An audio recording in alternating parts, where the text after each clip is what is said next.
What is going on, everybody? And welcome. I can't hear you laughing. Are you muted? I am muted. Oh, there we go. You didn't turn me on. I didn't turn you on. Sorry. Anyway, what's going on, everybody? And welcome back to the Film Cave, episode number 74. I got that right this time. That is correct. That is correct. It's your boy, Knight. What's up, everybody? Logan here. We're having fun today. Apparently, we're a little rough start. A little bit. We're going good. We're Nothing new. right. Nothing new. Yeah, that's correct. Okay. But yes, we got a lot of goddamn show for y'all today. A lot. It was a very busy week, even busier weekend. We had events, movies, shows, everything. So I hope y'all stick around. Y'all, fuck it. I was gonna say you guys. Y'all are gonna love it. So be sure again, at the end of the show, everything that we covered today, if you feel like we missed it, you want to elaborate, whatever, will be dedicated specifically to you guys at the end. Just chalk it up, shoot the shit, see what you thought. But yeah, man, how you been? What to do? Been all right. You know, I mean, we had Memorial Day weekend. You know, so we had some good old Top Gun this weekend. We did. And then, you know, a little bit of family time. Went and hung out with some people. Got some swimming on. Because it's already hot as all hell out here. It's hot as hell. Yeah. Yeah. I mean, it's I can only imagine over there. Yeah. I can only imagine. You know, we're hitting. I think today high was like 96, 97. It was 94. Yeah. So I mean, it's already about that time. So yeah. But it's been good. What about you? You do anything this weekend? No, a lot of barbecuing. So it was a bittersweet weekend and week. Like I said, I unfortunately lost my grandmother this week. Oh gosh, I did not even know that. Yes. So Jeez. That kind of kicked everything off. Yeah. And then and I went to a couple of friends' house for, you know, some liquor and food. Yep. And then I leave out this week, you know, for the funeral and all that stuff. Gotcha. So yeah. So it's been. And that's in Boston? Rhode Island. Oh, okay. Yeah, Rhode Island. So it's tough. Pretty much my weekend and week. Yeah, it's a little rough. I'm, for those who know me, death frightens me. I'm somebody that causes tremendous fucking anxiety. Oh, really? Oh yeah, it's like I've gotten better. But Yeah. It was crippling. Like even if I even thought about it, like I would just break down. It was really bad. Gotcha. So I'm not looking for. Obviously, nobody looks forward to a funeral, but No. it's weird. All that stuff is tough. Yeah. Yeah. Because I'm not one that when I lose somebody, it doesn't hit me. Like I'm not an emotional person when it comes to that. It's weird. Yeah. Maybe because the whole concept to me is just like I don't know. Yeah. So we'll see. Mostly try to be there for everybody else. Who knows? Yeah. I mean, were y'all expecting it, or did this come as a surprise? I mean, is it? It came at a surprise. It's hard because she wasn't getting any younger, Sure. and she sadly developed, you know, a form of cancer. Yeah. But this was happening because she had gotten an infection during the week Oh, geez. in her stomach, so that just escalated massively. Escalated everything and ended up giving her like a hole in her colon, I believe. Golly, I hate that. Yeah. Shit. And she didn't want to do anything, like, because like we can do this, we can do that, we can do Right. that, like all this crazy. And they She's make like, that decision. She's like, I'm good. Yeah, it's tough. Yeah, because she was 85, and she was like, I don't Yeah. want to do any of that shit. It's just fine. So that when it was just like, okay, now we're just waiting. You realize it's right. it's coming. The whole thing itself, I was like, oh shit, what? She's in. I thought she'd be okay, but my dad was like, yeah, no, it's not looking good. Hate that. So yeah. So we'll see. Sorry, sending vibes your way over there. Thank you kindly. Thank you kindly. It really is one of those things where you just kind of have to realize that the thanks funeral, you guys for the comments. The funeral is for you guys. You know what I mean? Like that. Let that be the celebration but like it's still, funerals are weird. They are very weird because this was a couple months back, but somewhat similar. So Hannah's grandfather passed away, and Hannah's mom is young. Like Hannah's the oldest kid, and so her mom's young, her parents were young. They were like low 70s. Like I want to say he was 72, 73, living out in the country in Huntsville, Texas. And Huntsville, Texas. They're very active people. And he was him and his wife were out there in the driveway messing with his truck, and somehow the truck got put in reverse and ran him over, and long ways. Ran over a whole half of his body and broke everything it touched. And it was just this it was very weird. It was the first person that I'd actually lost due to an accident in my life. And it was also tough because it's like a grandparent. So it's like, those are the people you expect to lose, but it still was way too soon. Right. So it was this really weird, like for me to like comprehend what was happening. Yeah. It's like, it was really tough to realize like, okay, it makes sense that, he's in his 70s. People die in their 70s all the time, but like this was an accident.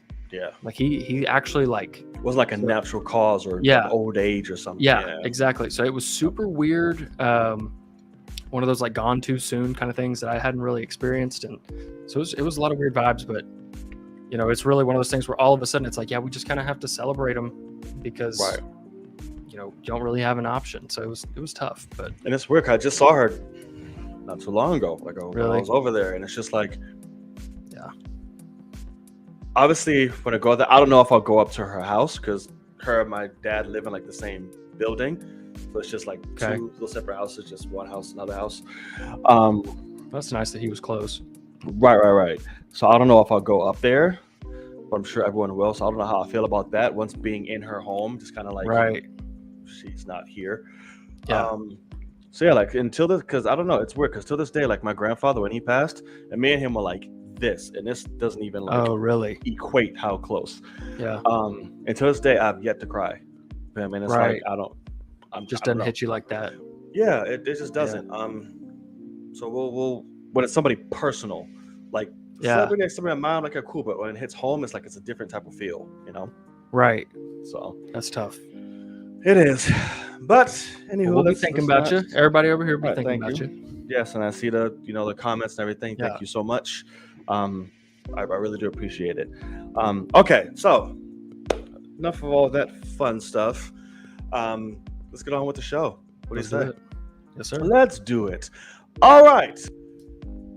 Thank you again for joining us. If you like what you see here, if you enjoy the show, I promise you not all of our shows start off with death. I promise. Correct. Please hit that thumbs up. Helps the show reach a lot more people. The little notification bell down there, ring it.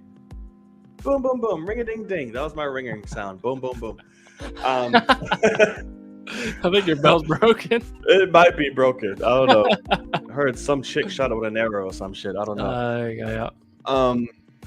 Be notified when our episodes drop. And of course, most importantly, the easiest, simplest, and the biggest way for you to show your affection, your support, and your love. It's also cheap for your pocket too. So hit that subscribe button. Little rectangular thing down there with the letters. Hit it. We appreciate it. All right. For those of you who do not know, some of you do watching, but those may not. Me and Logan are a couple of what? Fucking nerds. Couple of fucking nerds, man, which means we talk about film any and all goddamn day. Yes, we do. But there are other little genres out there we want to talk about that we're passionate about. But sometimes, well, all times, somehow the world of film still rears her pretty old head into the conversation. Because why? Oh, man.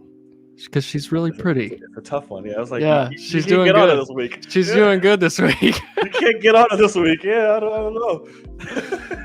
Because she did good. Very fucking pretty. Yes, she is. Absolutely.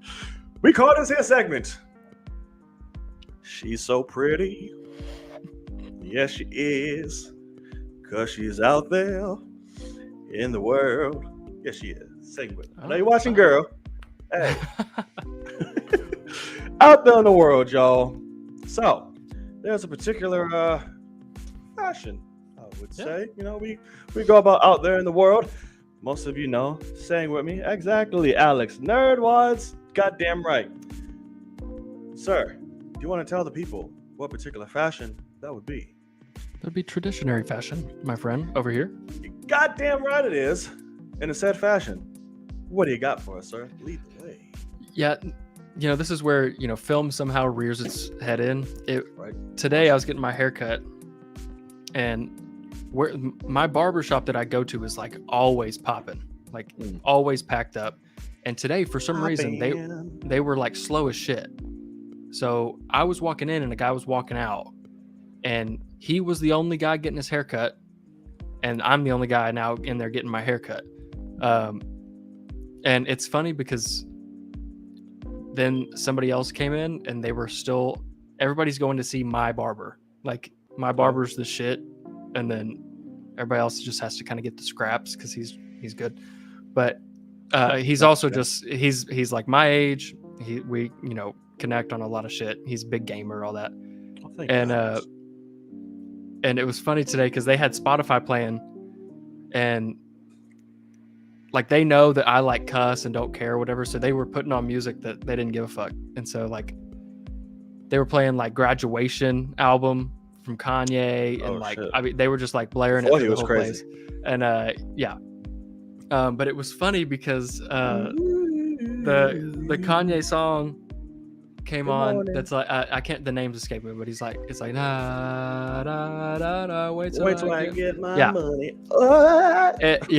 And but like we all were like humming that, you know, because it's played and it's, you know, catchy as shit. And then my barber was like, Hangover always reminds me of Hangover, is exactly what he said. And I was like, oh my god, I was like 100%. And and it was funny because like that's a movie that my sister and I like connected on that movie massively when it came out. And because like, you know, I was younger, but that movie's just crazy, and it's one of those that's so dumb but it just works. It's a classic. $2 motherfucker. And so my sister, like I saw her this weekend, and randomly like stuff like that, like little pop culture references and things like that will just pop in. Like that's just what, you know, we do. We're siblings. And I was at my parents' house just visiting them this weekend for a little bit, and she shows up like we hadn't planned anything. She didn't know I was there. I didn't know she was there, and she shows up, and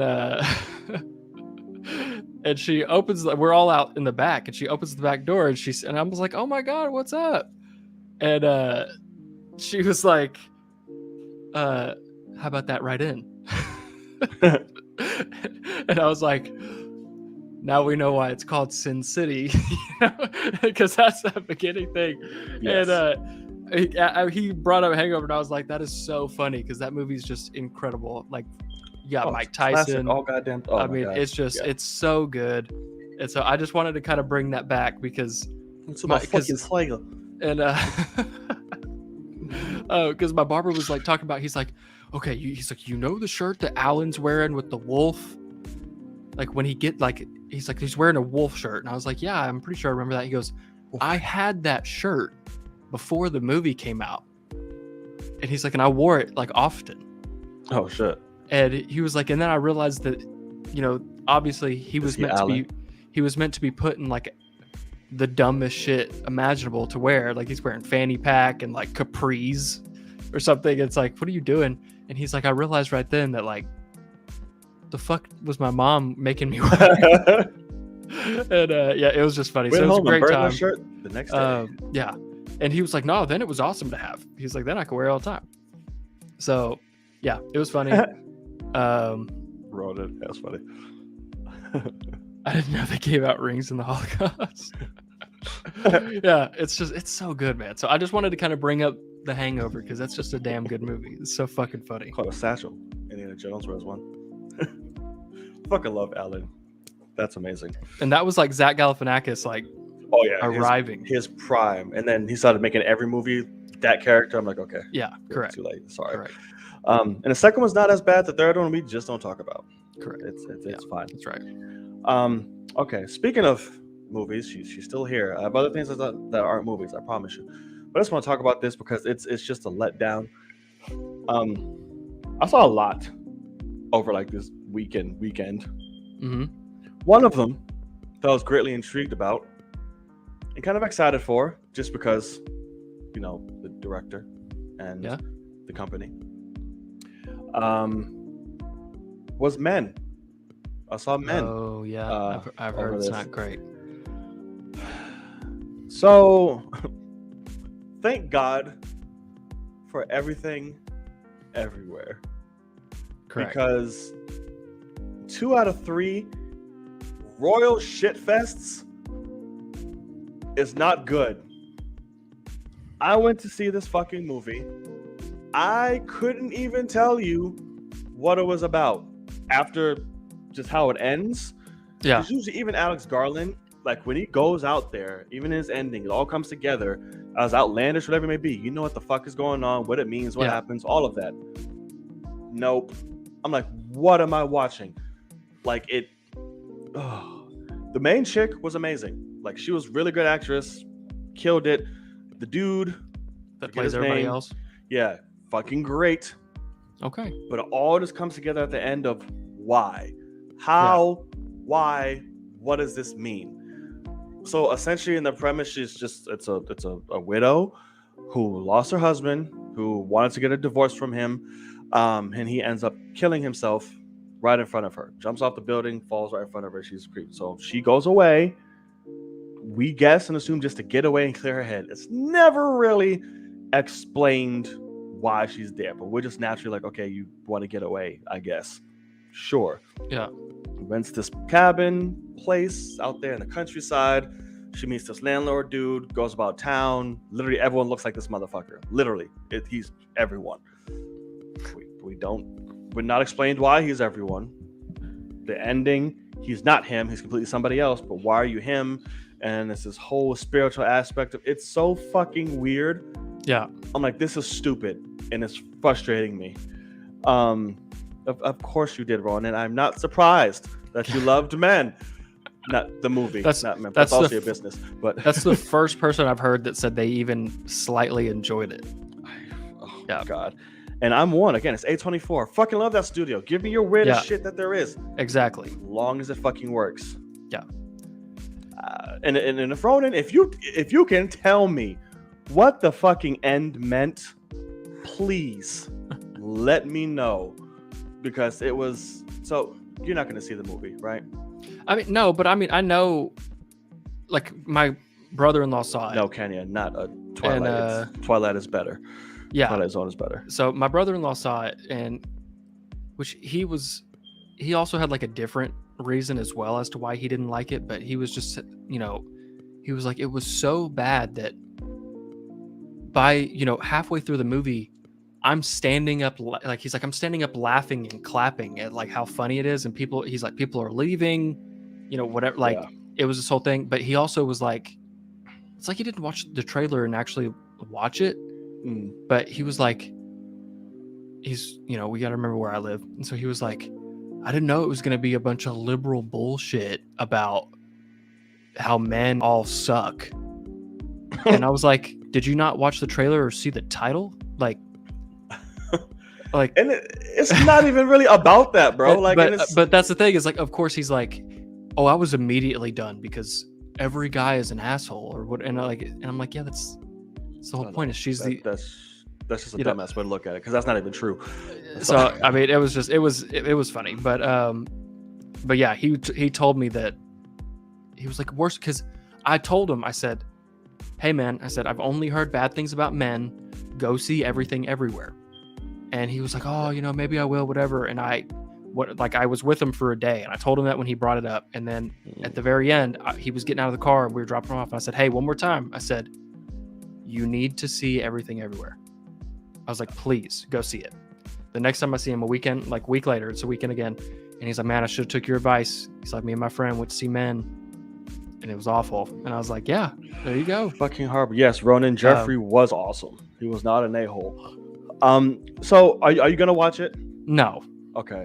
So I'm not gonna do like a full-on thing. I'm just gonna tell you how it wraps up. So like I said, she's widow goes to this town, yada yada yada. You got the recap.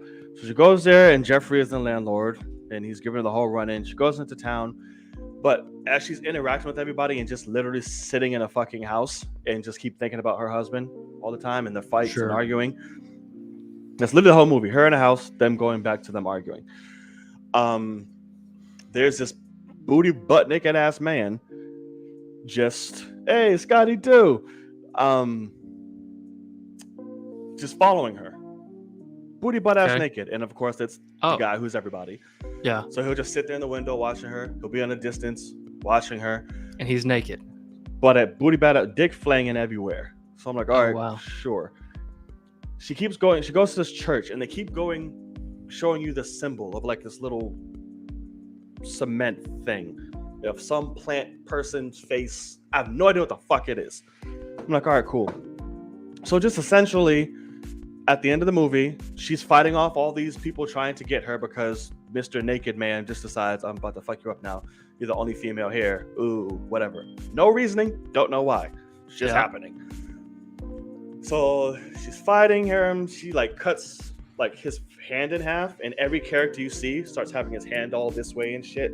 So I'm like, okay, it's all the same person. You keep going back and forth. It's not multiple. It's all one fucking person that they keep changing into. The final reveal, after a whole bunch of dumb shit happens, she goes into the house. She's like, I'm fucking over it. Like, I'm exhausted.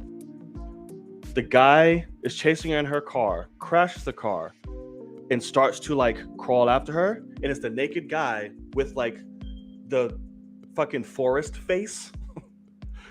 And he's just looking at her, and all of a sudden his stomach starts getting fucking huge. We're like, what's happening?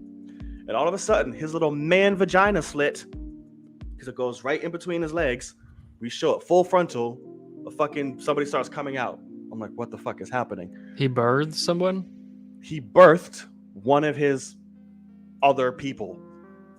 And then that person would birth another, and that person would birth another, and she's still walking away, and every time he's following her, he's something like, oh my god, and then start fucking birthing people, all the same clones. So I'm like, okay. At the very end, when she's in the house watching this motherfucker, the last birth is her husband. Out of nowhere, it's the husband. And she's like, what do you want from me? And he's like, your love. It's fucking ends. I'm like, huh? So I'm like, what? And the husband is a full-blown black man. Right. By the way. I remember that from the trailer. Full-blown black man. And he's the last birth out of all these 10 different white men. Very whiteys. Yeah. Right. I'm like, that's hilarious. Huh? So, Ronan, please, if you know, by all means. Yeah. It was fucking stupid. The thing about it, though, this is what I was trying to tell my brother-in-law, is like, A24 is great because that's a dumbass, crazy idea. Mm-hmm. And they put money towards it anyway and said, let's just see if it hits. You know, fuck it. And darts on a board. And yeah, I mean, I appreciate that they're like allowing directors to say, like, I have this batshit crazy idea. Mm-hmm. And really and truly, that movie, like what the trailer shows, is a damn good premise. Right. That like everyone in a town either looks the same in her eyes, or possibly is the same, like they're all descendants of somebody or whatever. It's a damn good premise, but like then you realize the trailer's just showing you the stuff that's okay, and the rest of the movie's dog shit. So and that birthing scene was like 20 fucking minutes of him just spitting at people. I'm like, can we hurry this along? Like what the fuck? Like a lot of VFX. Oh yeah, a lot of VFX, and that's really about it. It's not. It's whatever. It's just stupid. I'm like, how I'm gonna have to sit here and watch this man birth everybody we've seen in this town. Like this is dumb. And they just come out of different areas, so I guess they're like cool. I'm like, well, each one. I'm like, this is stupid.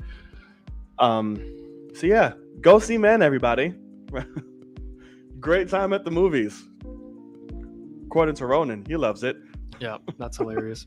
All right, what do you got? Like traumatize everyone. I'm trying to think. I think that's pretty much it. All right, I'll just run it from here then. Yeah, go ahead.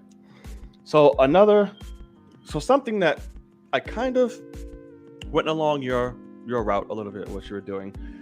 as of late. Yeah. And I decided to not pick me up, but get into a little bit of audio, books or episodes, whatever you want to call it. And the first one I did was Batman Unburied, and I'm still currently in the middle of it. Like I said, it's my very first one on Spotify. It's released everywhere. Winston Duke plays Batman.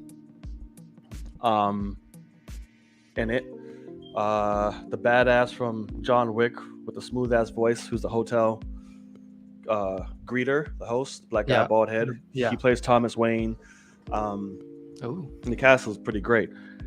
It's really fucking good, man. Like really fucking good. And I haven't touched it yet. I'm excited. It surprised me because, like I said, I haven't done that before. But it's Batman, so I'm like, this naturally. Let's give it a try. Yeah, it's fucking great. Like, it pulls you in. The dialogue, the voice acting is amazing. Winston kills it as Bruce Wayne. Like, he's not the first to come to mind. Sure. Obviously, but then when you hear it, it's like, holy shit, it's great. The dude is amazing as Thomas Wayne. So essentially the story is, Bruce Wayne, huh? I'm glad you reminded me, because like I just finished my most recent book, so now I can listen to these. Go ahead. No, it's dark and very like noir too. Like there's cussing, brutality, everything. Oh yeah. So there's a new killer in Gotham called the Harvester, who's played by Sam Winter, whatever, the dude who voices Darth Maul in Rebels and Clone Wars and all that. Oh, Sam Witwer. There you go. Called the Harvester, who's new. But everyone's like, okay, Batman's about to fuck him up. But Batman's missing because Bruce Wayne doesn't even remember that he's Batman. He knows nothing about it. And he's going about it, and he's a forensic pathologist. So he's a doctor within the same hospital his dad runs. His parents are still alive. So what he does is, as he's like checking out these corpses, he empathizes with them. So he literally like puts himself in their shoes. So if he's dissecting, he's like, oh, why did he do this to me? Because he loved me. But no, that's not it. But he caressed me so, and he cussed this way, and yada, yada, yada. I'm like, holy shit. Okay. Yeah. And all of a sudden, next thing you know, Bruce Wayne is pronounced dead in a plane crash. And Barbara Gordon is sent to investigate. She's like, this does not sound right. Like, this isn't something what happened. It's not how he'd go out. Like, Bruce has this, that, and a third, because obviously she knows who he is. Yeah. So right now we're following two different stories of Barbara trying to uncover the truth about Bruce. Oh fuck, man. And then Bruce Wayne following the steps of this serial killer and tracking down what he's doing, because he attacks him while he's checking out his victim. So he attacks him in the morgue. It's like, holy shit. So it's fucking great, dude. Like, so far, and it's really, it pulls you in. Okay, and so the whole series is out. The whole series is the whole series out by now? I don't know. I thought it got released like weekly. I thought so too, but I'm seeing 10 episodes at the moment. Right. So I think it's been out for like a minute now. Okay. So that's why I'm like, I think they're just at 10 now, and I think it's gonna keep going, but I don't know. Like I said, I can see that now. So 9 and 10 actually came out today. Yeah. So 7 and 8 came out on the 24th, and vice versa. So it looks like it's weekly, but I don't know how many there actually are. Right, I don't. But that's fucking awesome. Yeah, like, it's on Spotify. Nice. Oh yeah, correct.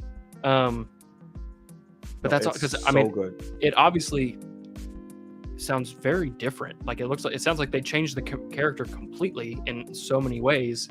But I mean, I like that. It's, since this is already something so different, it's audio only and stuff like that. Do shit different. I don't care. No, it's great. And it gives you hints like, wait, are his parents actually fucking right? there? That's what I mean. Is he just like, it's just like, how did he become good. Batman? So yeah, I'm very, very interested. I'm so excited because like I always listen to my audiobooks when we go on our walks every day, and it does suck because now it's 100 degrees out, so I don't want to go walk 3 miles.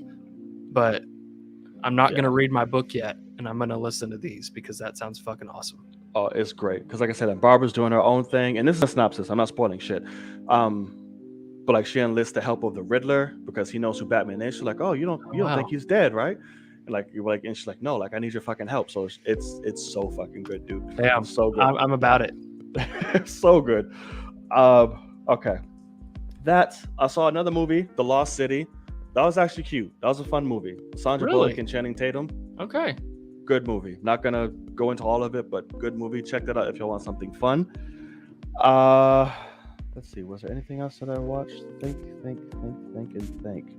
No, I think that was it. If I did, it'll come to me later. But finals, who you got? I gotta say Warriors. I gotta say the Warriors too. I mean, but I'm not gonna hold you. Boston makes me nervous. Well, so that's the thing is, I would prefer Boston, but I don't see Jason Tatum being that guy. Like, he keeps wanting to be Kobe, but I'm like, you're not Kobe yet. And Steph is Steph.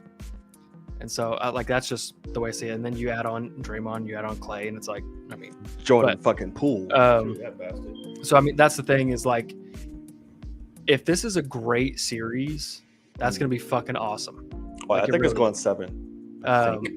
So we'll just see, because, I mean, it really could be a thing. I could see Channing Tatum being a guy that... Channing Tatum?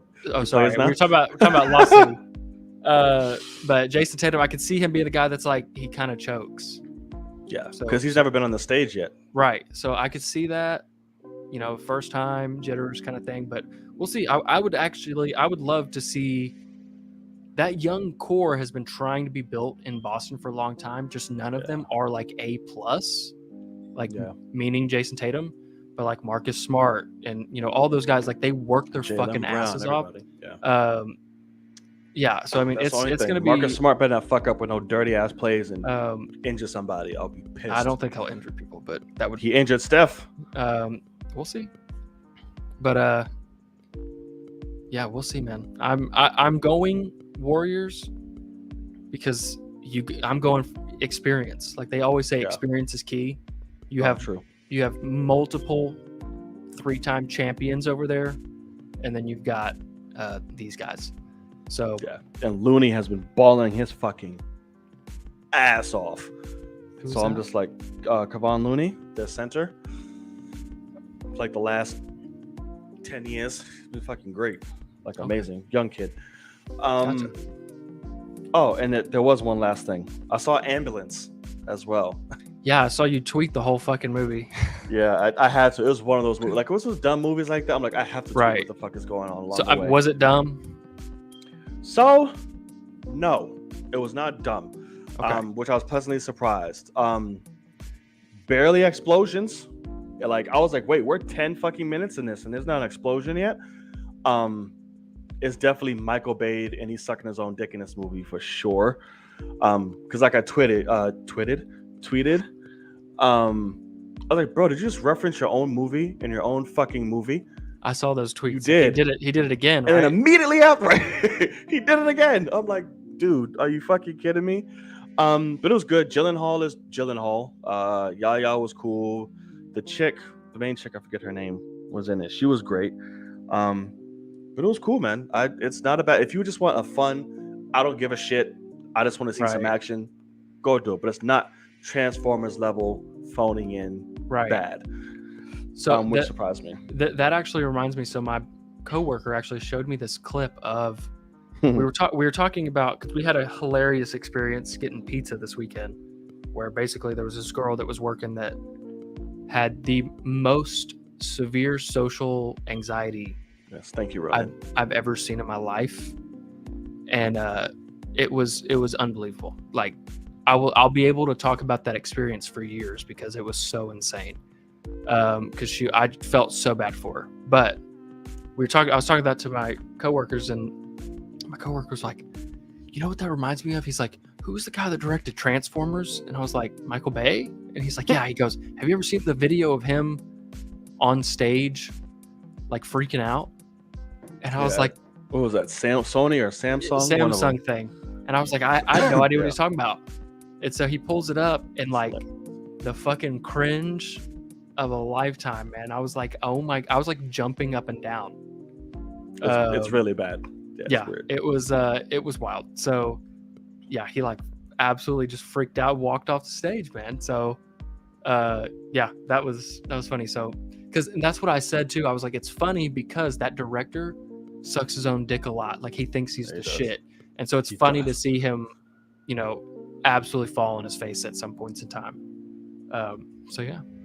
It's funny, but that wasn't bad. I was pleasantly surprised. I enjoyed it. I'm like, wow, this movie's.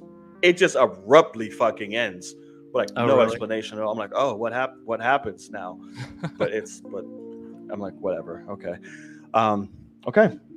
So I think that is it for me. And yes, I saw the concept, Kenya, before. We'll get to at the end of the show. All right, yeah. So I'm all goody.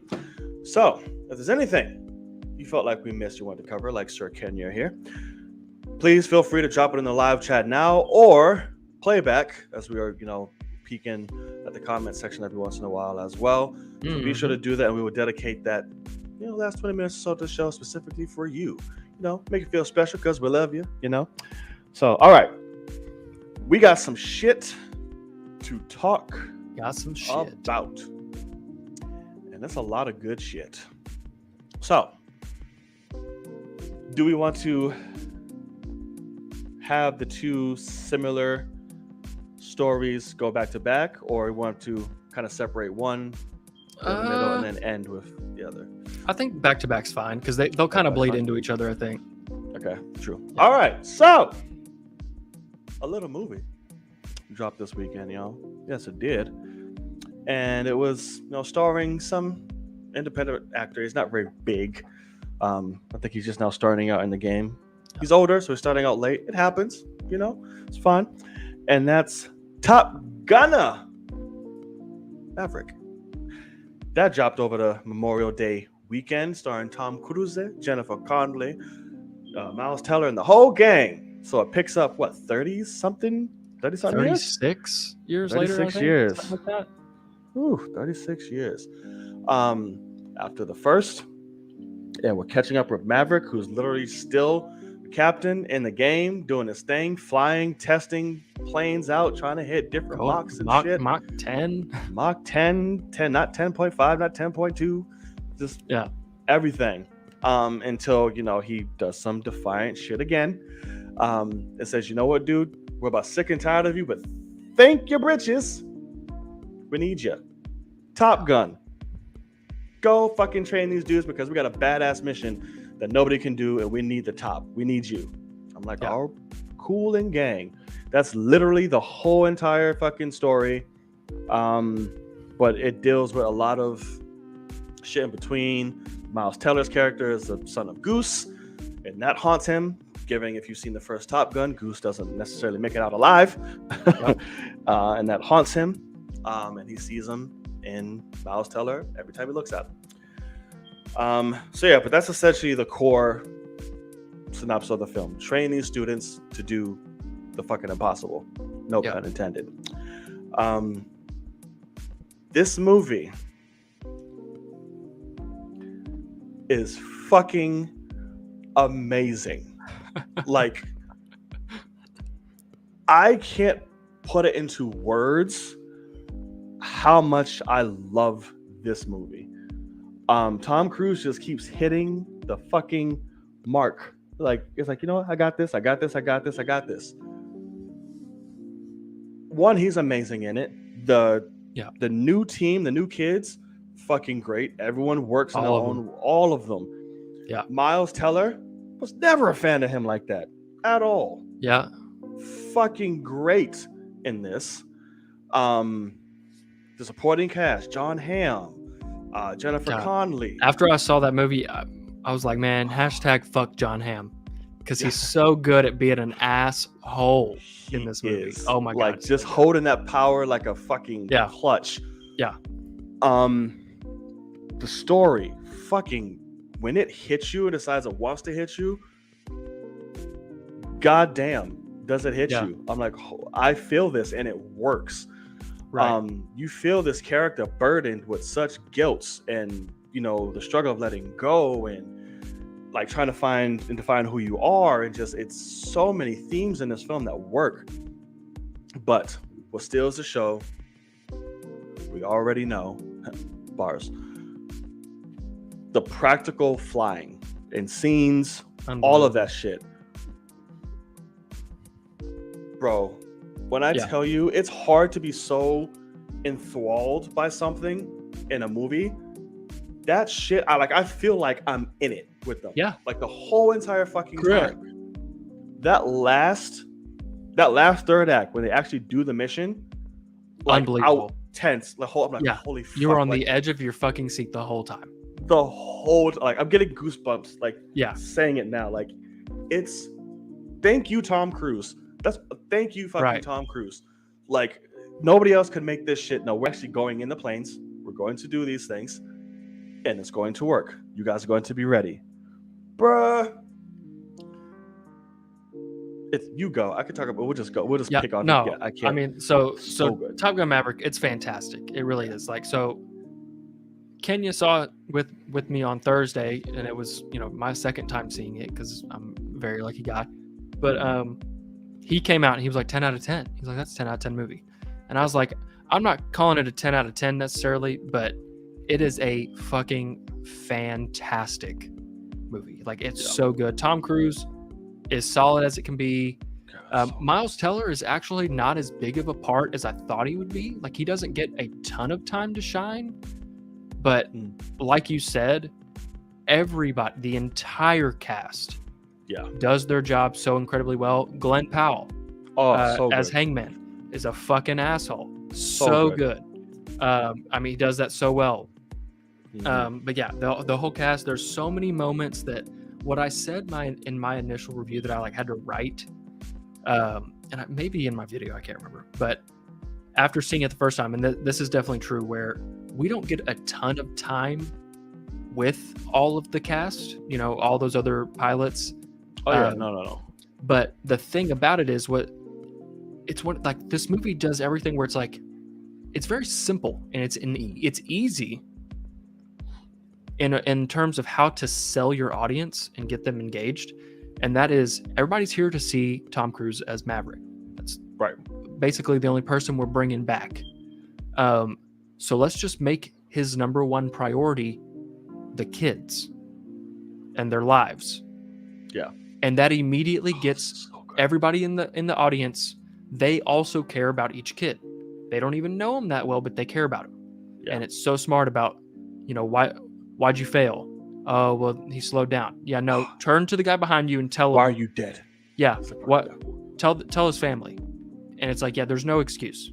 Yeah. And I love that scene. It's done so incredibly well when it comes to selling you on everybody. Jennifer Connelly's great in it. You know, even it's slightly unneeded, but it works. Their chemistry's on fire. And so it works well.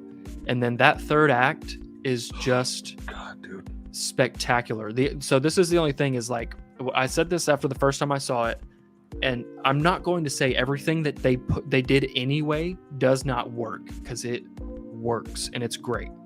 But just fast forwarding to, you know, Maverick sacrifices himself for Rooster, goes down, wakes up, has this whole ordeal. He wakes up, Rooster came back against orders, saved him. Right. And then you get this awesome scene where he runs after him, finds him, knocks his ass down, and it's all comedic. Yeah. And it all hits, makes the whole crowd laugh. But you told me not to think. Yeah. And he's like, right. It's like, what?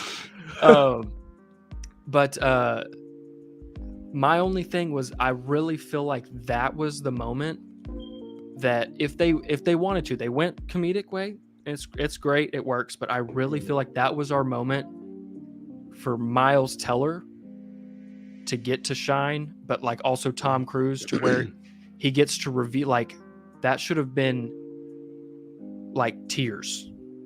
It like either a moment where he accidentally calls him Goose, like, I was trying to save you, Goose, like I sacrificed myself for you, like, kind of thing, and it gets that callback. Or, you know, bring up the thing about his mom.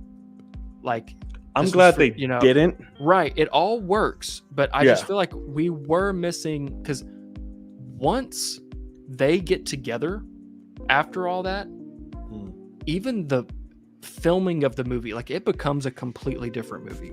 Like, all of a sudden it's a buddy cop, and like I could almost see that not even being the original ending they shot, and it's all reshoots because it looks so different. And like all of a sudden they're up on a hill, like doing binoculars, and like it's just such a different movie, but it all works and it's all great and it's all super 80s, like Kenya says. Oh yeah. And it's just a damn good time. It's one of those where I appreciate the cheese of like, oh no, everyone comes out good. Like it's just happy endings. Boom, boom, boom, boom. Everybody's good. And those, it's not the most realistic situation, but you already had the realistic flying. You had the insane suspense of it all. Let's just make it all checkbox, checkbox, checkbox. Everybody's good. And that's that. It makes you have a great time. It really does. Even the second time watching it, I'm not gonna lie, that ending scene, like when they make it back and everyone's like all cheering and they're together and looking at each other, something in me got a little emo. Not gonna hold you. I was like, this is fucking awesome. Like it was just such a heartwarming, great fucking scene. Hold on, I'm like, I'm feeling all of this. Like I'm feeling the connection these two now have. Like I feel everything. I'm like, and I love it. Another one of my favorite scenes was him and Iceman. Loved that scene. Love that scene. And at the end, who's the better pilot? You or me? I was like, this is fucking He's great. like, we're having a good moment, man. Right. This was a good moment. Let's not ruin it. No, one of my favorite scenes is the football scene on the beach. Bro. And it's dogfighting football. It's offense and defense at the same time. And what is always funny, both times I've seen it now, it's made me bust out laughing, and everybody I'm with, because that's the one time we get to see Tom Cruise do his fucking sprint for just a second, just a little bit. That corner took off. He catches that thing, he just hits that fucking. I was like, oh yeah, go ahead. But then he gets tired, goes, sits down, and good old fuckface John Hamm shows up and is like, "What are you doing, Maverick?" Like he's just like an asshole. He's like, "You said you wanted a team." He's like, "There's your team." And it all works. It's all good. Bob gets to score, and they all pick his ass up, and it's just fucking good, man. Did not know that was Bill Pullman's son, by the way. I was like, oh shit. Oh, interesting. Right. Yeah. Like, and then one thing I learned is because they take off in which like the cheese of it of, oh, we're also going to destroy the runway. Yeah. And it's like, they've got these 5th generation fighters. We got to make sure those don't get off the ground. They've got some F-18s, just like what y'all are in. And then they even have some F-14s from good old Top Gun 1, just so you know. Right. And it's like, why the fuck, where's the 17s and the 16s? Like, why do they have the ones that are really far away? And it's like, oh, because they got to fly that one. And they got to put Rooster in the back. And he's like, flip the breaker. And he's like, what breaker is it? And he's like, I don't know. That was your dad's job. And he's like, I'll figure it out. And it's just so fucking good. But when they took off and they hit their landing gear off, and I remember I was like, oh no, like all this is going to happen and they're going to have to eject and right by the boat and try to get picked up in the water or something. I was like, because they can't land. And they were like, no, just put the net out. And I'm like, is that real? Like they can just put a giant net out and have them wreck the fucking jets on the boat and they're all good. And like that was crazy to me. But yeah, the movie's fantastic. The flying, I mean, the time when he obviously, I wish it wasn't in the trailer, but the sacrifice when he uses his flares to block. Yeah. But I like the first time I watched it because I took my cousin with me to see it early, and they're in the F-14, shoot down the first guy, and he's like, when you see it, tell me there's smoke in the air. And smoke in the air, and he uses that falling jet to block it. I was like, cool. Oh shit, and like grabbed my car. I was like, oh my god, like it was like fucking insane. I love when that fucking the new F, what were they, F5, whatever the fuck they were, the 5th generation fighters. 5th generation fighters. That's just what they called them. When he shot the missiles at him, and that motherfucker just turned everything off and just fucking just so. He was like, what the fuck was that? Yeah, it's like that's a great fucking F-bomb. Like you saved because that's one thing is I would probably guess you're this way too, but like I watch movies and I'm like, this should be full of cussing. Yeah. Because like this is real shit, And I get it, obviously. I get that PG-13, whatever. But if you're gonna do that, having a well-placed F-bomb works so well. The Batman does it too, and it does it early. Yeah. With the commissioner. Get that shit right out the way. Yeah. Happy fucking Halloween. And you're just like, oh shit, man, let's go. Damn. All right. But that one, like, what the fuck was that? Like, it's so good and also terrifying because that guy just that fighter just fucking flops. Just turns everything off. Just, and then can turn it all back on and save it. It's crazy. It's phenomenal. Yeah. So then Coyote passes out. Great scene. Fucking terrifying. Yeah. All good, man. Great scene. Coyote. Yeah. Fuck. I love like he's like I gotta lock target on him to get the beeping. Yeah. To try to, and it's like I love that because he's like I'm going after him, and it's like what the fuck are you gonna do? And it's like I'm gonna try to get this beeping in his ear to wake him up. Target him, yeah. Because that's a pilot. That sound should be engraved in their head of like you're fucked, like all hands on deck. And so it's super smart, and I really dug it. Yeah, it's the movie's just so fucking good, man. Yeah, I want to see it again. Yeah, oh, absolutely. Yeah. And like Kenya said, that piano scene, fucking loved it. Great balls of fire. Like I love all of that shit. What was I gonna say? That jet in the beginning, bro. So fucking cool. And just visually amazing. Yeah. But in IMAX, when it flies over fucking Ed Harris, bro, when I tell you that shit hurt. Shook. I was like, holy! I was like, oh shit! That's like, the loudest moment in the movie. Like, oh yeah, they purposefully like fuck you up. Oh yeah, like, and it's just like I just love like when you're in the cockpit and they're right there in front of you, and like just the breathing and like the maneuvering and like everything. You see the exhaust flying, and it was so fucking good, dude. Like, the scene where, it's the thing. It's like I'm okay with the cheese. Like for some reason, cheese works. This movie's the cheese works. So Maverick he gets grounded and he can just go steal a jet and do this whole fucking course 15 seconds faster than they've ever even tried, and knocks it the fuck out. Like he's also beautifully. He's not only the lead guy, but he's also the shooter. He has to lock the laser target, and while he's pulling 10 G's. Going uphill, he's like blacking out and fucking still keeping it on target after he shot it. I was like, oh fuck. I mean, you're just like, oh god, man, he's shitting his pants. And it's just all fucking cool, man. Everybody going up looked like this just about pass the fuck out. Like that one eye just look. They're just like, I was like, fuck. Yeah, they're just fucking going, and you're like, oh shit, man. I remember this one shot. I really did that. Where Tom Cruise was, I guess it was doing the training, and he was going up. His whole face, you see, just being pulled down. Yeah. I was like, whoa. Is it when he's going to the sun with Hangman behind him or something? Maybe no, it was when he was doing the training. Oh, okay, yeah. 10G. Yeah. Like, everything just drooped. I was like, this is great. Like it's real. Yeah. But he's in G-Lock. It's so good, man. It's so good. To me, both times watching the movie, it felt like I was in a Marvel movie. Because every little thing that happened, people were just like, yeah, like I'm a fucking like music cues, the name of Top Gun, like everything was just crowd reaction to the simplest thing. And I loved it. Again, that soundtrack, amazing. Yeah. Soundtrack's great. It's so funny because I watched that shit. When it's when you have to read the paragraph. But it's funny because I watched the first Top Gun the night before I saw it. This one. I'd never seen it before. And I mean, it's it's okay as a movie. It's fine. It's nothing great. You know, it's just fine. Right. I can see that it was revolutionary and groundbreaking when it came out and all that shit. Awesome. But nowadays, obviously, it's dated. But what I realized in this one is like, the theme is like great. Like it can be used really spectacularly. And so I mean, I really enjoyed this. Like it's one of those. As soon as I watched it, I was like, day one Blu-ray buy. Like 110%. There's no question. I mean, like at all.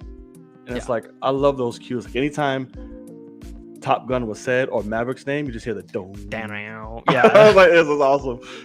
Like you said, that cheese, man. So good. What was I gonna say? I love that they recreated the opening from the first movie. I was like, that's dope. Like really cool. Recreated and did it. But yeah, I just want to see this movie again. I'm probably gonna see it again this week. I'm not gonna hold you. I I think may I'm see gonna, it tomorrow. I think I'm gonna go this weekend again because some of my family wants to see it, and so I'm like, green light, let's fucking go. But Yeah. would you say this movie might not even be worth seeing in a theater if you're not seeing it in IMAX? That's exactly what I think. I mean, 110%. Yeah, that's exactly what I think. It is. It's such a necessity, and that's why, thankfully, I'm pretty like. I know Tom Cruise pretty well in this sense, and so like I know the 4K Blu-ray will have the IMAX scenes. Oh, I'm sure. Because he did that for Fallout and whatever. But like, oh my god, like I gotta have them. I'm just imagine seeing it in a theater that we went to. Well, of course. I mean, having it right. So here's what I think I told you this when I was there, but one thing that my theater, and it's just calibration of speakers, but your theaters, the speakers that come straight through the screen, if anybody's wondering, speakers that come straight through the screen, your left, center, and right, those are mostly dialogue. So next time you're in a theater, I noticed it for Top Gun Maverick the second time especially, most of like the atmosphere noises that you're hearing, whether it's music, jets, shit like that, it's all actually coming at you from either the sides or behind. None of it's coming straight at you. And jet did. Except when the two times that there's a jet on the nose, and when you have that enemy at the end and then the jet at the beginning. But your IMAX, the dialogue speakers that come through the screen are much louder, and I can really hear dialogue well. And Top Gun Maverick is one where most of the time they're going, they're like already muffled purposefully, right? But like I noticed it in saw Doctor Strange early, noticed it there because it was a shitty theater I saw it in. Then I saw it at the IMAX here, and with the sneak peek for Top Gun, and it's all those things, and I was like, God, I can't really hear them. Good morning, aviators. And then we saw it together, saw Doctor Strange, and I got to see the sneak peek again, and I was like, holy shit, I can hear every word they're saying. And so that was just one of those things where I realized, and it could be because I'm so much closer to your screen versus mine, but I mean, it was that fucking experience. Like that whole movie is just an experience. And I appreciate big ass one. Yeah. I can't wait till the fucker goes in space. I want to see that experience. I cannot wait. Yeah. But yeah, man, good. I'm gonna see it again tomorrow. I don't give a shit. I'm gonna see it again because it definitely cranked out my top 3 of the year so far. Oh yeah. For sure. Yeah. God, I just fucking love it. Because what's your number one of this year? Oh, Everything Everywhere. Really? Over Batman? Yeah, absolutely. Oh God, yeah. no. Yeah, but over to Batman for sure.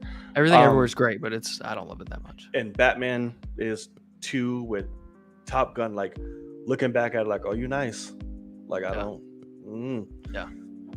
I might take your fucking knees out and just run ahead of you. That's what I'm feeling like. But yeah, and yes, Kenya, I immediately want to buy some fucking aviators. Like everyone looks fucking amazing with aviators in this movie, and I want them. Okay, so let's move on. I can talk about this all day. For sure. That's also, I want to say another thing. Miles Teller, well, not only was I a fan, this motherfucker was not one bit of attractive to me at all ever in life until this fucking movie. And I'm pretty sure it's only this fucking movie. It will only be. Correct. I was like, whoa, who the fuck? Got it. And I want Glenn Powell as Human Torch. I don't like that at all. My cousin brought that up to me yesterday. I think that's an awful choice. He's nothing but evil, devious smile. Like I want to just slap the shit out of him. Because he really slap the shit out of Johnny. He has a like almost it could be a weird Joker smile. Like if they wanted him to be a Joker, because he's got this, he curls his mouth so much with his smiles, and you're just like, I'm gonna slap that fucking ugly ass. It's like with your baby ass teeth. He's got tiny teeth. I just want to beat the shit out of him. But Jesus. that's great. That's great for this movie because that's the whole point. Right. So he did great. Very well. Yeah. Plays it very well. Okay. It's a celebration, bitches. And we had one this week. And whatever the fuck. I don't know how long it was. It's been going on forever. Yeah. Star Wars had a celebration going on. Is it still going on or is it over now? It's over. Okay. So there was a lot of things announced, a lot of trailers, a lot of sound bites, a lot of everything got dropped during celebration. A lot of fucking revitalization of love for Hayden Christensen just came over the world. Apparently, I'm like, good for you, because that was wild. So yeah, man. I assume you have things pulled up because I do. That I do. Okay. So first thing that dropped was the Andor teaser. Did you watch it? I'll say this. I literally do not give a shit about that character. And I remember tweeting this. I'm like, I'm pretty sure I should be watching this trailer. Yeah. But I really just do not care to. At all. But obviously you watched it. Yeah. Right? Tell me about that. Maybe I'll go. I don't know. So one thing I massively appreciate about it, it doesn't blow my socks off. Cassian Andor is barely in the teaser. Okay. But this is a rare thing nowadays, and I appreciated it so much because this was one of them. This trailer was cut, and then they scored it. And so they do a really good job with music cues to go along with like what you're actually seeing on screen. Instead of just like fades to black is when a cue hits. No, it's like there's a guy like banging on a door and it's doom in the music, and it's fucking like, that's my weakness. Exactly. So I appreciate those details of that, of going, I know for a fact that this teaser wasn't thrown together yesterday and they didn't just put temp Star Wars music over it and said, fuck it, get it out. No, like this was made, and it's not even that good of a teaser. That would make it much better. But at the end of the day, Rogue One's really good. And so I'm interested in this. I love Rogue One. But they've confirmed it's 2 seasons. The first season is 12 episodes. Yeah, that I saw. I'm like, Jesus. I would guess the second season is also 12 episodes. And it will line up perfectly with the beginning of Rogue One, where that season ends. Yeah. I remember reading. Yeah, so pretty cool there, I guess. I mean, I got to admit, it's very similar to a Black Widow movie situation where the guy dies, and I know the movie's going to be better than the show, so do I really care? Not that much, but we'll see. Right. Yeah. But after that, Bad Batch, I didn't watch even the trailer. But they announced because I didn't watch the first season. So. Yeah, I watched some of the first season and quit watching it. We finally got the official announcement of Tales of the Jedi, which is Well, what is that about? I've been seeing that everywhere. And obviously, Ahsoka's a fucking star again. From what I understand, it is... I don't even know if it's all one story. Like, it might just be like one-off stories. Okay. I think it's like an anthology type thing. Yeah. But you obviously see very young Ahsoka with like her mother, which is something brand new. Right. But obviously the thing that I'm very interested in is what seems to be the downfall of Jedi Dooku. Like Count Dooku? Yeah.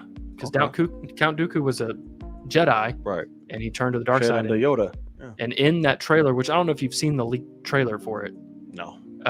I'll send it to you. But you get to see Jedi Dooku, and he's like doing some bad shit.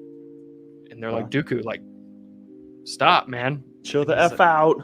Yeah, and he's like, gotta do it. So that's pretty cool. Gotta do it. I mean, it's like, hey, they already wrote my character. I gotta do this. Right. Mando season 3, obviously we get a release date for that, which is February. Yes, and he's already writing season 4, right? Yes, and I gotta admit, I'm losing a lot of excitement for this, but we'll I'm see what happens. I'm not. What I say is before you go forward. Yeah. This, the one thing that I'm the most excited about of everything that fucking got announced of all of this Star Wars shit is that Babu Freak's gonna be in season 3 of Mandalorian. That's the fucking most excited thing I've been over everything they fucking said. I want Babu and fucking Grogu chilling. Episode of just them two talking. That's all I want. Sitting on a rock talking. But do you see how Kenobi has 6 episodes? By the way, I just saw that come in. But that's kind of my example. Is they ruined Mando for me in so many ways in Boba Fett, making it seem like he can't have his own show without Grogu. We need the cute stuff. We need the fan favorite stuff. We can't just tell a dark, gritty story and then bring that on later on. Like, it's got to have Bo-Katan in it. It's got to have Ahsoka in it. It's got to have Luke Skywalker in it. Grogu's back. Bo-Katan has to be in it. Well, I'm just talking about Mandalorian as a franchise now. Gotcha. And now, not only do we need Grogu, but we're going to go ahead, just for fun, let's figure out a way to bring Babu Freak into this. Goddamn right. And, that's from my least favorite Star Wars movie. And obviously, he was a moment best that thing was about funny. them. Yeah. Right. But that's just kind of my point, is like Star Wars is becoming... Love it. That's the sound he makes. I know. Oh, okay. Hey! I am Babu Freak. It's so cute. I love it. But yeah, like I'm losing faith in like maybe Andor will be better, like different, but also I don't care about that character, so it's a little tough. Not at all. After that, they talked about Ahsoka. So Ahsoka is releasing next year. Currently filming it, and they even showed a trailer for that, like a very small trailer for that. And that hasn't been released, obviously. There's the screenshots of. Well, yeah, stuff. like I saw a leaked trailer that somebody filmed it. Oh, that's cool. Yeah. Everyone's shitting over Sabine. Yeah, so Sabine is in it. She just got cast. Yeah. And she's from Rebels. Yeah. So the Ahsoka trailer, actually, I watched it and I looked at my wife and I was like, okay, we need to watch Rebels. I was gonna say, I think I'm gonna have to go back and just binge Clone Wars. Is Rebels Wars is the one? Yeah, that's directly after it, right? Okay. So, Rebels is directly after the original trilogy, or before the original trilogy. I just meant like shows. Like this is after. Like Rebels is after Clone Wars, correct? But chronologically, it's after Episode 3. Episode 3, but before the Episode 4.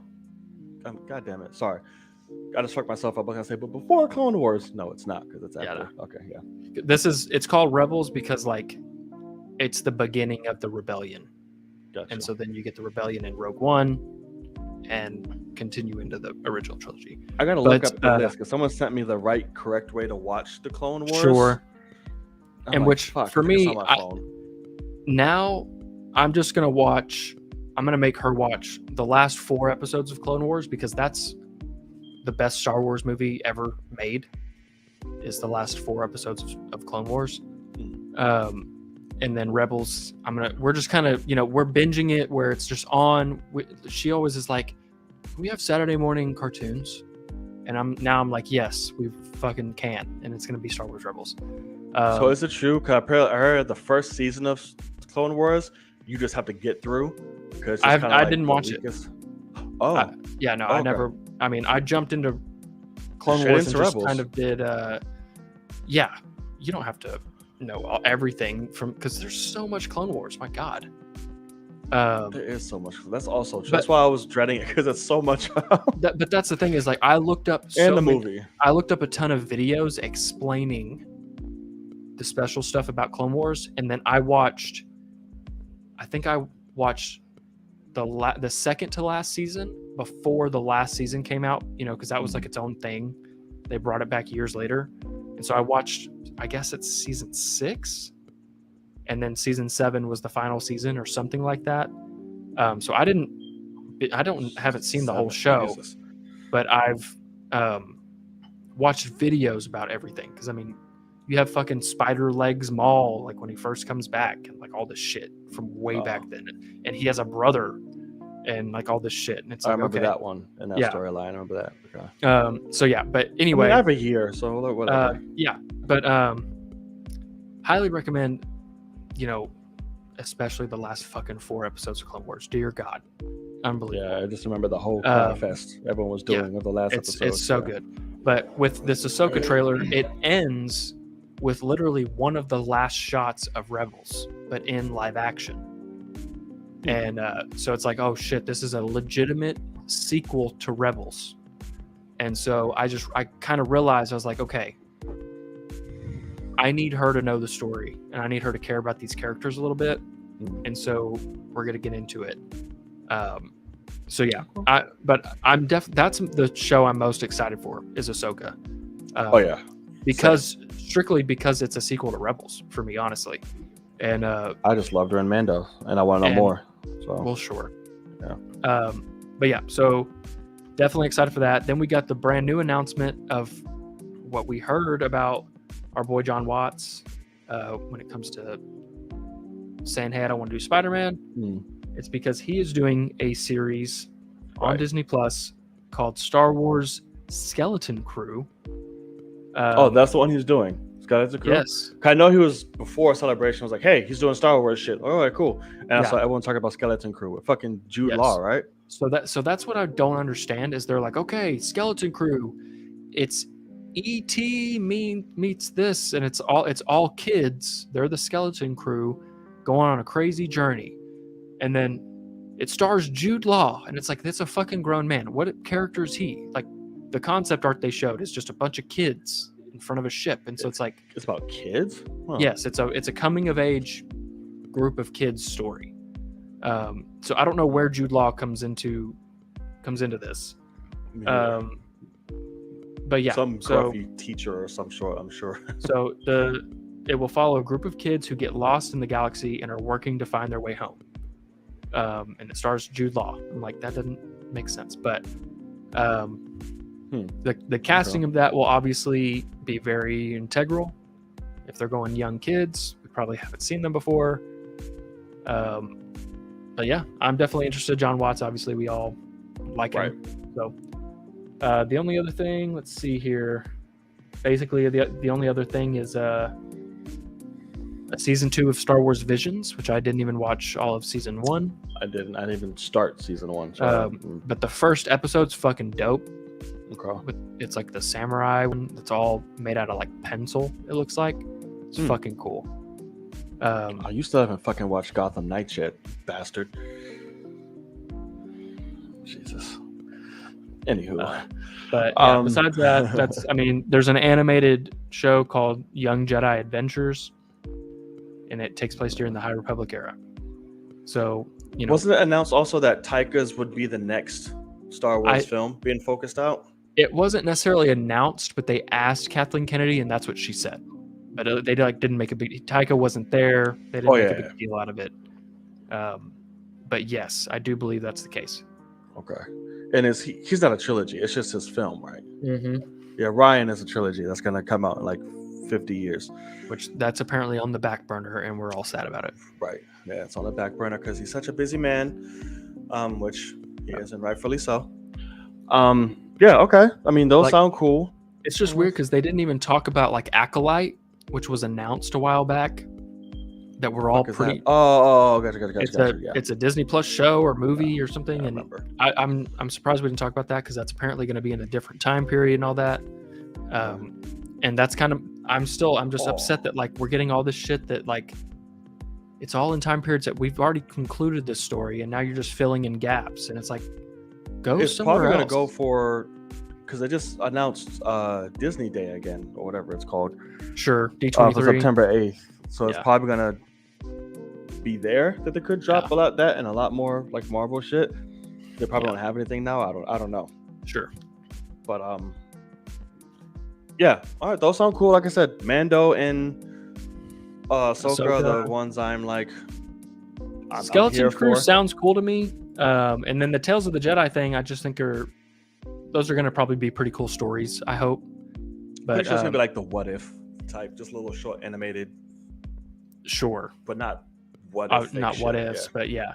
Because that's my thing is like what I was talking to my cousin about it, and I said that's a cool idea, except whenever the first one I watch comes out, and it was unnecessary to watch. Like it's just some random story, and it's like don't waste my fucking time with that. Like Right. I don't like Dooku going bad is a cool story, but like I see baby infant Ahsoka, make that mean something. I don't know, I don't know why I need to see that. So make it a necessity or you're wasting my time kind of thing. That's all. I just saw shit. I was like, oh, it's another show about her again. But I didn't know it's like separate Right. stories or whatever. That's good then. Promising, because we want like a fucking Ahsoka overload. Correct. Yeah. So that's smart on them, I guess. So Celebration, cool. Like I said, those two are what I'm excited for. Maybe eventually they'll drop some trailers since shit got leaked apparently. I did watch the Mando 3 trailer too. That was leaked. Oh, yeah. I don't want to see any of them leaked. But the panels were cool from what I saw. Little bites and everyone quoting shit and having fun and all that. I was like, oh, it looks dope. But yeah. Okay, cool. So before we get into our main topic of the night, again, if you guys made it this far, thank you so much. I see a few of you in the chat. Again, thumbs up, hit that bell, and subscribe. We'd greatly appreciate it. All right. Staying in the world of Star Wars, everyone's favorite Jedi, or at least most people's anyway, dropped his show. Finally, Obi-Wan has dropped for a 2 episode. Now, question. They're not all dropping at midnight now, right? That was just special. I don't believe so. Yeah. Occasion thing. Okay. Yeah. Well, they fucking snuck that shit up on us. I was like, hey, we're releasing it early. Here you go. Bam. 2 episodes. I had just climbed into bed to go to sleep, and that news came out, and I had to get dressed. I just washed my face, everything. I had to get dressed again, come in here, and be up for another 2.5, 3 hours. That's pretty hilarious. Yeah. Well, it sounds horrible. I'm sorry. That was tough. Okay. There's a lot to dive into this. They debuted the first 2. So we'll go episode sure. Episode 1.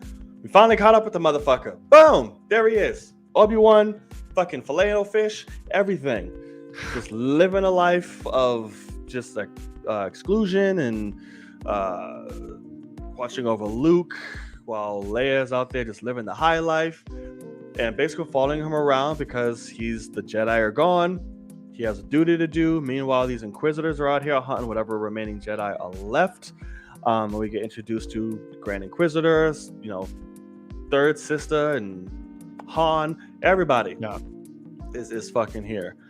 And he's just living in a cut, in a cave, staying low key. That's really all the first episode is the setup to show you where he's been, what he's doing, why he's here. Owen doesn't want that motherfucker around at all. He's like, bro, leave us alone. Like I done told you. Like, we're not gonna have these conversations no more. Owen's a little gangster in this, apparently. And we get introduced to some pretty badass characters. As fucking, what's her name?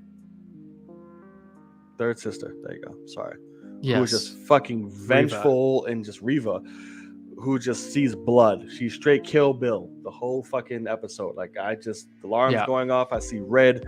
I want Kenobi for reasons we still do not know why it's so personal to her, but it is very personal, and she feels like she's owed some shit if she does.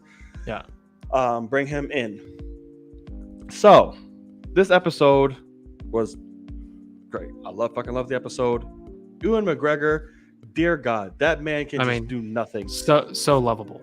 So lovable. And again, he's rocking that beard and that hair. I'm just like, you look good, man. Look good. It's giving me tingles. I could watch you all day.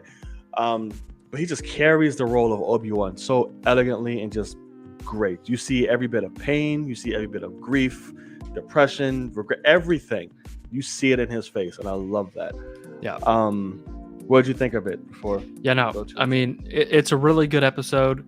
It's, it's obviously like not spectacular because the whole point is we're catching up with this guy that's supposed to be a nobody and hiding in the shadows and, blending in. But that's exactly what we've wanted, is we want to see what Obi-Wan was up to doing nothing kind of thing. So all that, landed. We got to see Owen being an asshole, but then also, keeping the secrets and getting the lightsaber on him. And, facing death, still in Snitch. It starts out with yet another Order 66 flashback. Oh, that's fucking great. Which, it was phenomenal. I do think Reva is one of those kids. And I think that's why she's, so upset. Well, I should be upset about Obi-Wan, though. Because he fucking left. He's alive and he left all those kids. I hope not. Upset. So, I mean, I think that makes sense. But, we have Star Wars calling out racism on there, which is pretty funny. Yeah, but dumbasses. Yeah. And then, we get the, reveal of Leia in this, which was a full surprise that she's even in it. I got to admit, not loving the direction of that. Doesn't really fit with storylines. But unless this ends with him doing a little mind wipe, not really a big fan of it. But and also the little girl is adorable, but I mean, it's when you get a 10-year-old actress, flip a coin on if they're going to be very good or not, and she's okay. But just at the end of the day, I do think I'll get into that. This was originally going to be a movie, and it seems quite obvious to me that these first 2 episodes have this Leia storyline, and I think that this was all added in to make it a 6-episode series. And so, I mean, this first episode, though, great setup, but also if they had a week apart, I think we might have been a little disappointed. Like if we had to wait another week to get the second episode, we would have been like, okay, not much went on, but like we're excited, we're on our way. But then we get to the second episode and shit kind of hits the fan because thanks to Flea from Red Hot Chili Peppers, he takes Leia. Right. And, it's some shit. Absolutely. Like I said, I really like this episode. I didn't, again, that Leia storyline completely just whoop, I was like, oh shit, hey, okay. Yeah. I don't feel the same as you in terms of that. Like I can see aspects of it connecting later on or whatever, just by things she says and or mentions. But I don't know what they're gonna do with that. Like I said, they could just end of the day be like, you remember nothing. And she's like, oh, hey. But to me, it works. The actress so far in this episode, I liked was she fucking just dug into her cousin. I love that shit. Was that the sure? Yeah. I love that shit. I may not see much cousin. I was like, oh, you better go ahead. Mm-hmm. I liked her. I mean, good. Taking on the characteristics of Leia and all that good shit. Cool. Like I said, not much this episode. We got a Safdie brother as a fucking escaped Jedi who bites it. Correct. At the end, which was like, oh shit. Can't have him actually hanging, Disney Plus, but they did the best they could to convey. The Grand Inquisitor still has just a big ass head, but does not look as bad as it did in the trailer. It just came off weird, but it's still kind of like, this is off-putting. He's a little chunky. He's not chunky at all as a person. His head is just fucking huge. And the armor they give him. Well, that's like, if you see him from the side, like his belly sticks out way farther than his chest. Like he's just a round front. And that's just, I don't know, man. Like, I think it's probably the outfit that he's in more than anything. I think it's the outfit because the actor obviously is nowhere near that. But it's just like, it's the outfit. Like everything looks bulky and plus he has just a big ass head. That he does. Because when he went bald for Agent 47, that movie, I was like, well, your head is huge, homie. But he's fine. I love Reva. She's one of my fucking. I gotta admit, like I I gotta say, it's funny because Star Wars like came out and was like, hey, we don't like the racist comments. And the first thing that I saw was like them kind of going stereotypical black girl for Reva. Like she fucking like headbutt, like she like goes like that at somebody. And I'm like, why did they have to make her like a hood black girl?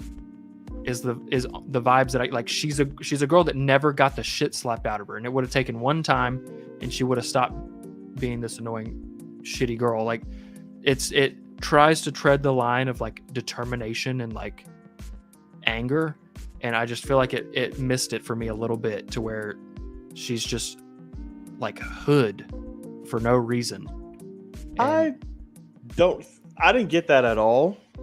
That's great. Yeah, I didn't feel that. Like I didn't.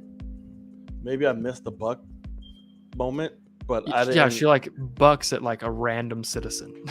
I don't know, and I think that's obviously, I know you're not saying this is intention, but I think this is where it falls into it too. I think it's also why it gets the hate a little bit. So if it's a black woman and then obviously known to be angry and this and that, there's a third and all that shit. That if one portrays like, hey, I'm this, just fucking how she is, that automatically goes to that. And I think that's like, why she got to be this or that. And I think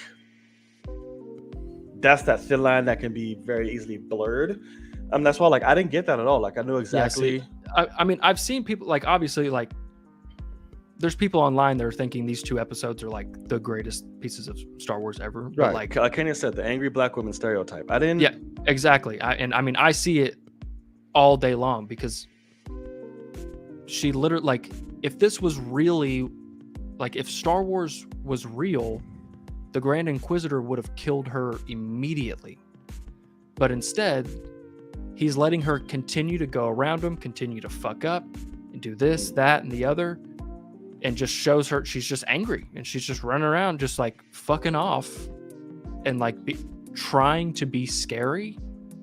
And so like I really wish they went more tormented, because that's the whole thing, is like she was supposed to be a young Jedi and somebody from the dark side came and got her and forced her to be this, and you don't get that vibe at all. And I think that there's a possibility that this season ends with her being redeemed, which would be pretty cool, because she's not in anything else. This is obviously a brand new, character we've never seen.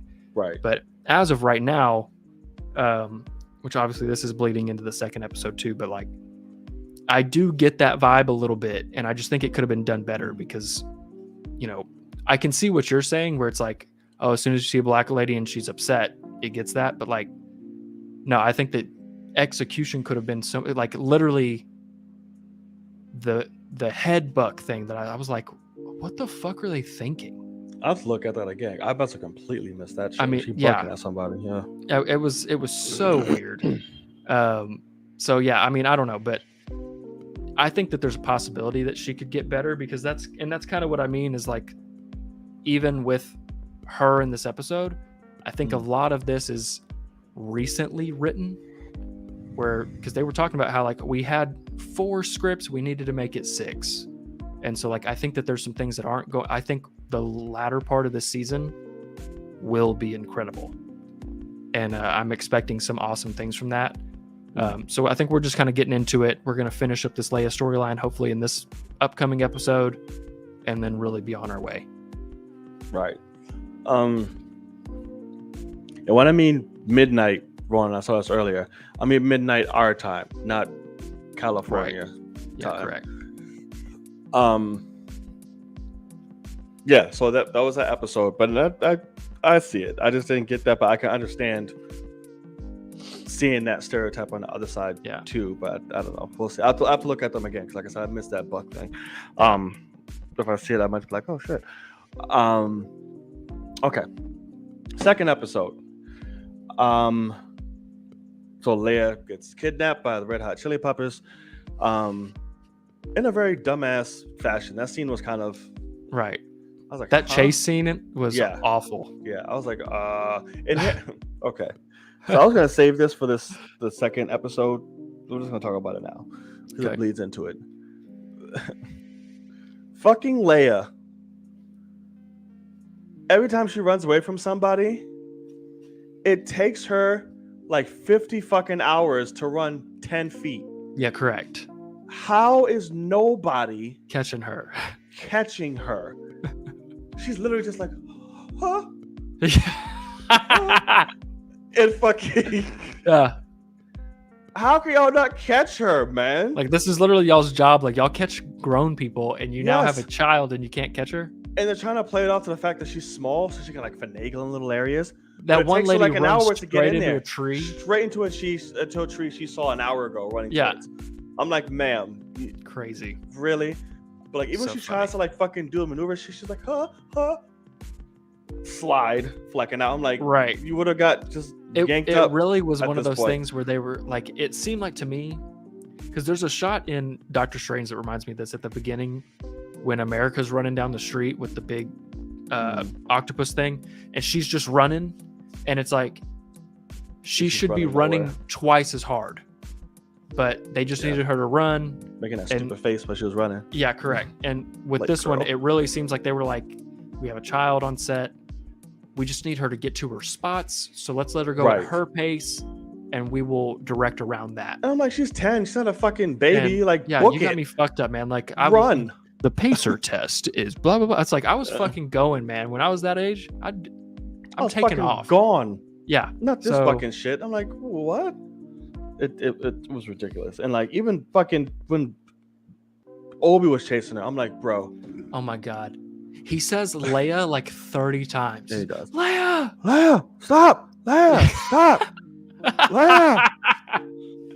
I'm like, I was waiting for come yeah, here. grab her ass until she falls off the thing, and you gotta grab her. It's like just I'm like- as soon as she tried to run away, he should have went zoom.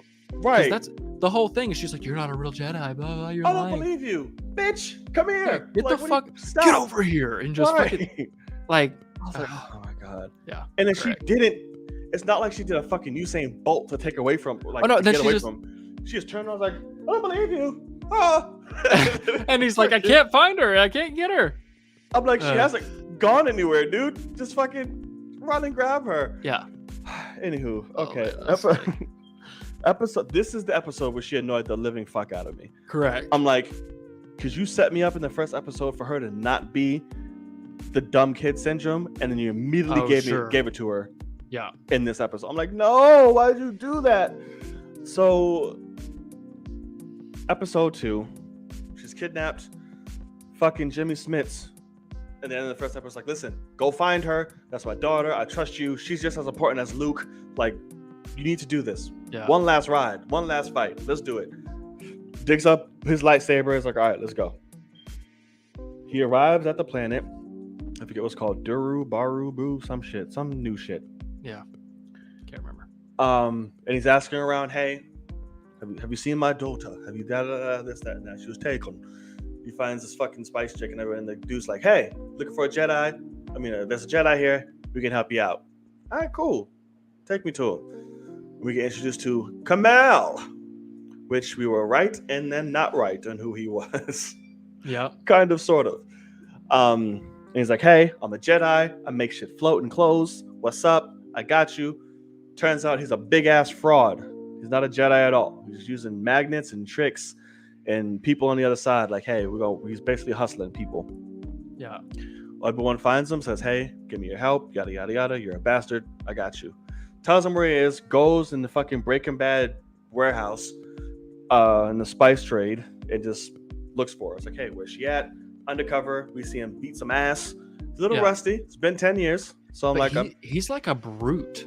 Like, he knocks a guy out with one punch yeah. and like clotheslines a guy and lays him out. oh, I was his like, Jedi damn. ways gone. Yeah.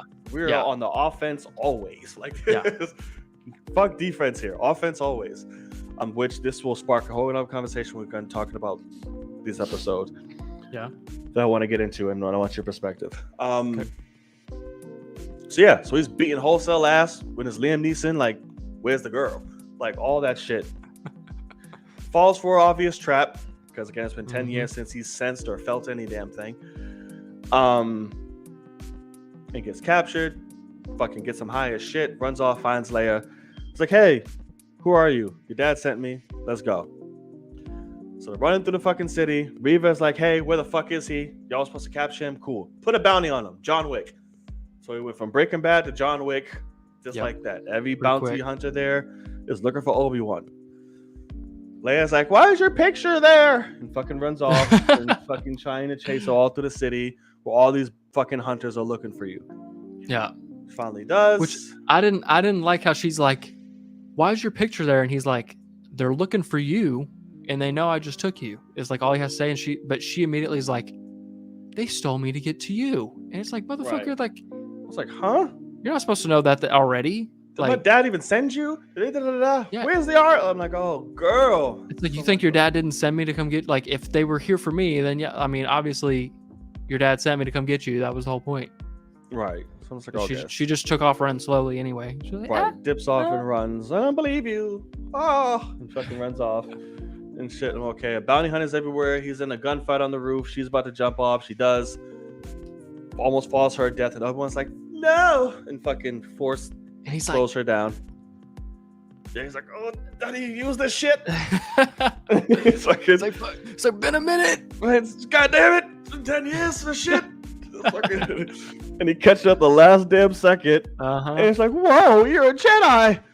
Yeah, no fucking shit, Sherlock. Thanks. Yeah. My lightsaber didn't show you. Right. Kamal was like, hey, dude. I know where he's like, time, bro. Yeah, he's like, hey, I got your back. And it's like, okay. Right. He's like, hey, took this. I didn't know what you were. Here, fucking do this. Get it there. You can use these ships, Jedi. I'll buy some time. He gets fucked up. Reva knows where they're at. And then she reveals it. Hey, this motherfucker's looking for you. I was like, what? I was like, oh, you didn't know, pimp. Got you. Yeah, Darth Vader's alive. Yeah. Anakin Skywalker. Like, she says this motherfucker by name, who nobody should know. And I was like, Anakin Skywalker is alive. And of course, that freezes him dead in his tracks, as it should. And then fucking Inquisitor, third sister, fucking comes out of nowhere. It's like, you fucking stank, you wrench, all that shit. And then he's about to show her apparently how it's done, and then he got fucking bladed down, just gutted. Bam! Yeah. Right there at the Reva. Reva kills, quote unquote, the Grand Inquisitor, which apparently have people confused because he's all over Rebels and everything else. Yeah, correct. Whatever the fuck. So he's about to take a trip to the Bafta tank, who also popped up in this fucking episode. Yeah, he did. Spare some credits. Yeah. For a veteran. I was like, oh shit. And Obi-Wan was like, did you try to kill me? Yeah, he's like, hey, get a job, buddy. Right. I was like, what the fuck you tried to kill me? No. Like, you killed all my people. So yeah, and they fly away and they end with a pretty cool, dope ass shot of Darth Vader in the Bafta tank. In the Bafta. Tank. Did you see he redid that? The writing like a panda. Yeah. He did that shit. It was pretty hilarious. Jesus. But yeah, the episode ends. Okay. I really like this episode too. 2 strong episodes. Good. I like seeing Obi-Wan beating ass. I love the world we were in. I love the creatures. I love more of the defiance for Reva when it comes to the Inquisitors and all of them. Her taking it upon herself. I like to see that he's rusty. He didn't automatically just come back like, force, fuck you. I'm glad that wasn't the case, because I would have been very upset. Because I'm like, where are the stakes here? Like, you feel nothing. You've been out of whack for 10 years. Yeah. Luke. So, yeah, what'd you think? Yeah, no, this episode, obviously they crank up the intensity a ton. Yeah, they do. You have a lot of fun with it. Action, you got the spice. Throw the spice bomb down. Yeah. Everybody bleeds. Yeah, to get chili peppers. And yeah, I mean, it's a good episode for sure. It's got the camp, the cheesiness that I can't like go for, like Leia running faster than him, and then on the route, like how many times just fucking force grab her, just pull her a little bit, and that'll make her go, oh, you actually are a Jedi. Like just a tiny bit. You don't even have to catch her in fucking midair. Nope. Just give it that little yank. And because on second viewing, when he's chasing her on that rooftop and he keeps screaming her name, Leia, stop, Leia. And he's barely running. Leia, stop, because she's not running. I'm just like, dude, book it. I mean, yeah, just like go quicker. And he also can't shoot for shit, and like Which he just understandable. kept missing. But Right. like, oh man, it was rough.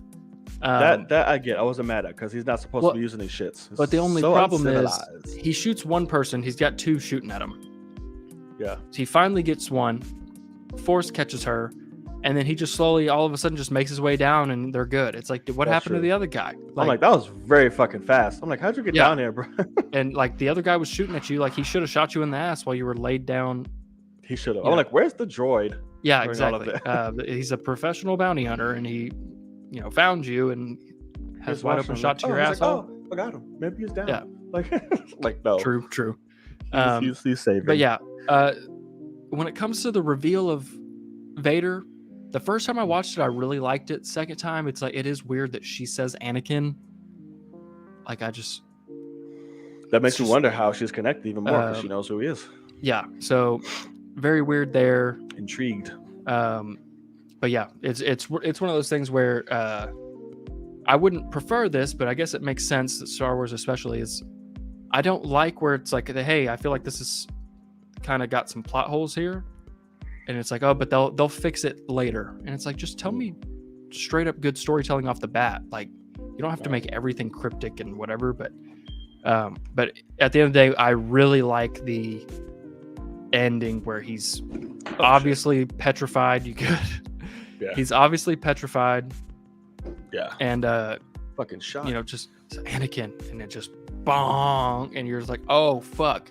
Could have been a cooler shot of him, but like it also just makes sense because like that's I want him in that milk. Right. That's what he does. In that dirty water. But we'll see what we get. I probably would guess we don't see him much in this one either, unless it's flashbacks. If they decide to do flashbacks, I think we'll get him in 4. Yeah. So that's when shit's gonna hit the fan. That's what I really think. First 3 episodes are this quick Leia story, and then I think that's when we actually get the movie that we were supposed to get. Right. In those last 3 episodes. Please just don't make her annoying. I'm just like, because she was literally the only thing I did not like about this episode. Yeah. Because again, they set her up in the first, like, strong will. She's older than she is, and like saying all these things, and immediately she's a fucking annoying brat. Correct. Like, as soon as the story needs that, I'm like, what? Yeah. Where did this come from? It's like, be a fucking professional here. You almost died. Kidnapped. And shit. Yeah. Like, just fucking chilling. I want to fly. I'm like, oh my god, you're being a kid. You're being a kid right now. So because that's one thing too, is like, I'm not even big on her. Like, she uses the Force like 3 or 4 times by like being able to read people's minds and like get their emotions. Yeah. And like, that's cool tidbit, but like, she didn't do that in the original trilogy even that much. Like, she's done it 3 times at 10 years old, and in 10 years she doesn't do it. Like, it's a little frustrating there because she would only get more powerful. But I think it's just a thing where they're like, hey, we're gonna add her in. Let's do some cool tidbits since in episode 9 we decided to make her a Jedi. Right. I was gonna say, because I wasn't canon until fucking. And like, so that's the thing is, hey, we got to fix Rise of Skywalker. Let's start now. And it's like, no, fuck you. You ruined it. All right. Well, started in fucking Last Jedi when she fucking. Well, but that's okay. And then, like, we always knew she was Force sensitive, right? Because in, I think it's Empire Strikes Back. She's the one that feels Luke. Yeah. But like, that was supposed to be like her first tidbit of being like, oh wait, I think I feel him. He's over there, and it makes everybody go, oh shit. But Rise of Skywalker, just fucking put that shit on them. Oh, she was a Jedi. It's like, what? Yeah, building lightsabers and everything. I'm like, go ahead, girl. Yeah. Do you, I guess. So yeah, we'll see. I don't know what to expect this episode. I'm sure him coming into terms of what he knows and trying to like, yo, shit's like about to hit the fan. Like, what's up? Like, what's going on? Like, hey, stay here. I have something I got to take care of. Anakin's alive, and Jimmy Smith's will probably be like, what the fuck? Go handle it, dude. Whatever. Or maybe he'll go to Owen. But like, listen, I just found out old dude is alive. Like, we need to start his training now, or we need to hide the boy. Something. I don't know. But I have no idea where this episode's going. no matter what time. Because we're on our way out. to Kessel, I believe, is where this transport's taking him. Okay. And we got to get in touch with Kumail's friends, and they're gonna help him get somewhere else. Yeah. So, because like that was one thing too, is like Reva's over here doing so much force parkour, Yeah. and then the ship starts taking off, and it's like fucking jump on the ship. That. I mean, you're right there. Like when that happened, I was like, "Why'd you stop now?" Like you've been like, so well, determined to get this guy. You just saw him for the first time ever, and you're not gonna just jump in there and put your lightsaber through it and hold on and. Like the ship barely went anywhere. Like it's like, nope, still here. Right there. Still here. You can just jump on top if you wanted to. Yeah. Like that was it. Like You cut a could've hole to taken the the door. Yeah. Go to the top. Something. But nope. Let me just have this dramatic scream because I want you to know how serious I am. Yeah. Like, all right, girl. You can't run from me. And it's like, yeah, you could have jumped and he wouldn't have been able to run it off from you. Right. Like well, he just did. Ma'am. He just did. Vader is disappointed. So yeah. All right. So we'll see. Loving the show so far. It's already 20 billion times better than Boba Fett. So that's 100%. Yeah. Fucking. Yeah. So that's cool. Anybody notice we didn't get an announcement for season 2 of that? Oh yeah. Celebration. You wasn't get one at all. Like tomorrow, you're only fucking limited to cameos now, buddy. Yeah. Well, yeah. Sucks. Mandalorian. You're gonna be a Mandalorian again. You'll be the the good old B guy. You think he'll pop up in Mando again? Maybe not season 3, but yeah, down the line. I mean, because I don't think they'll use him again. I don't think they'll do another show. Oh, definitely not. So yeah, I mean, I think they'll just since Mando came and helped out. Hey, we're going back and forth on this kind of thing. I guess I'm just tired of. I don't want to be on Tatooine anymore. I hear that. I'm like Jesus. We're still on Tatooine. So I'm just like, all right, whatever. Like supposed to be the most boring planet. Like everyone wants to run from that. And we're spending the most time just here. Stick around. Absolutely. Yeah. Okay, so here's my gripe, and I want your sense on this. Okay. And I was waiting. I was curious, and I wanted to see what everybody was gonna see and how they reacted to Obi-Wan with this, because Obi-Wan is just goddamn Luke in this shit to an extent, and everybody is bringing it in with open arms and saying it's great. It makes so much sense. Okay. When it's the same goddamn thing Luke was saying and doing, disgruntled over the Jedi is over, fuck it, this isn't gonna work, my only mission is still this kid, but fuck everything else. Like, don't say my name. I'm no goddamn Jedi. Yeah. Get him out of here. Like, everything is Luke. But everyone fucking loves it and still can't understand why the fuck Luke was the way he was. I hate that shit. It is so hypocritical. It is so stupid. And that's why I was waiting to see. Because I wanted, like, okay, minute this shit started, I'm like, cool. I want to see what people are going to say. I want to see this. And long and behold, and even those are trying to explain the shit of why it's different. I'm like, no. The people are like, listen, but it is different. It's fucking not. Because like he's on a mission to try to. No, you can still be on a goddamn mission. I can be like, listen, I'm on a mission to watch this boy. I could be the most ecstatic fucking person in the world and still be hopeful we're still gonna be around and come back. I ain't gotta show it. But I can be like, hey, yeah, Jedi, yeah, just keep calm, be hopeful. We'll come back with this, that, whatever. Ain't got shit to do with my mission. Or my beliefs and my attitude about things. Literally nothing.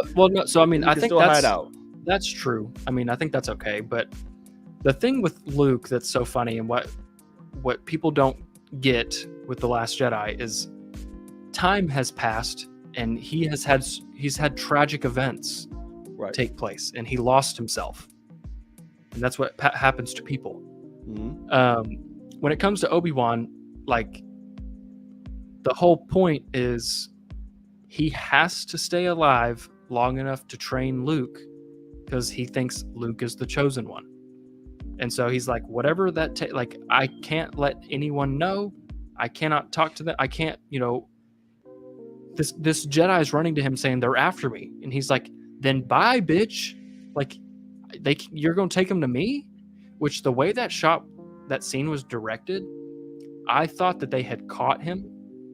They caught Safdie and were like, go talk to Obi-Wan and get him to reveal who he is, and then we're going to swarm. Gotcha. Because they kept showing Obi-Wan they showed him from 3 different angles, and I was like, there's 3 different Inquisitors here, and then no, it was just one. I was like, that made no sense.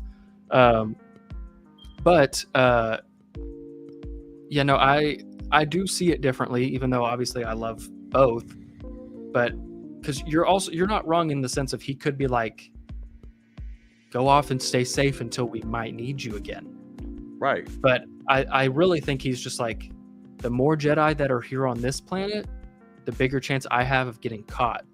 So get the fuck out, go bury your shit in the sand, and get out of here. Well, it's like he said, hey, dude, we got our fucking ass kicked.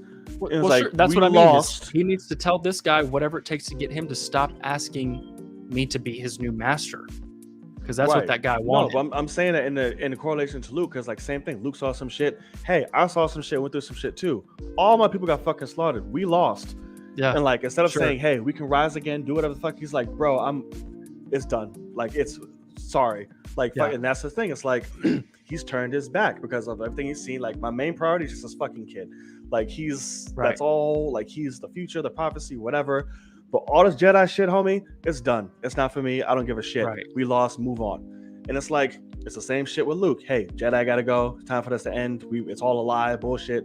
His was a different approach on top of the bullshit because the fucking law or religion of the Jedi is bullshit in general. We all said that. Correct. So it's just like, it's the same fucking outcome, different roads of how you got there, mythology to it. And it's just like,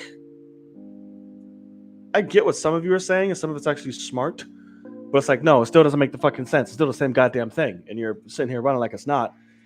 And that's what it infuriates me, because you know how I feel and how we feel about the Last Jedi and his arc and how we should be and is. Yeah. And you have arguably people's favorite Jedi, one of the two, like they're really fucking close. Yeah. In the same boat. Y'all just like, oh my God, that makes so much sense. It's like, huh? Like I just don't have the time for it. I mean, I just one thing that's interesting is, it's not like, in episode 4, he's all about the Jedi again, because he's got to teach Luke and be all gung-ho about it. And like, here's why you should want to be taught and, all this. But, but yeah, I really just see it as, I don't necessarily think he believes what he's saying. He just needs to say whatever it takes to not get caught. And so he's like, like he has to make the decision of watching that lady get her hand cut off and watching Owen possibly get slaughtered.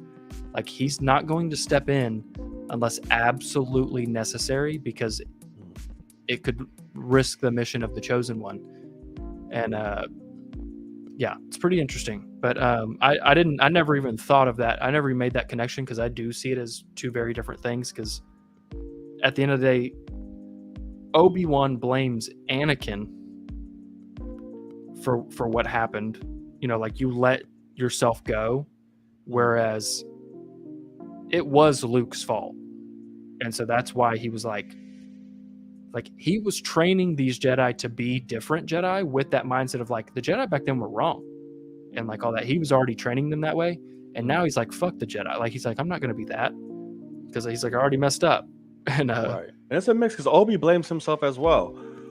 Yeah, but like as an older brother, whereas he's like, listen, I failed you, dude. Like I was supposed to, like, you slipped through my shit. But also he's, in episode 3, he's like, you were supposed to destroy the Sith, not join them. Like he's like, how could you do this? Yeah. And so I think it's a mixed bag, because he definitely does too. But he's definitely like, yeah, you're fucking insane. Like, what are you doing? Right. Excuse me. Yeah.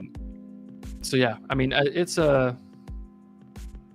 it's interesting for sure, because even my cousin's doing a full rewatch, and he dislikes these episodes a lot. Actually, he's like, I hate that I'm disappointed. Yeah, because he's doing a rewatch, and he's like, I'm watching episode 4, and Obi-Wan literally says that Jedi don't have the original trilogy. Okay, sorry. I don't know why they meant the show. Sorry. But he's like, Obi-Wan literally tells us that Jedi don't have nightmares; they have visions of the future and things like that.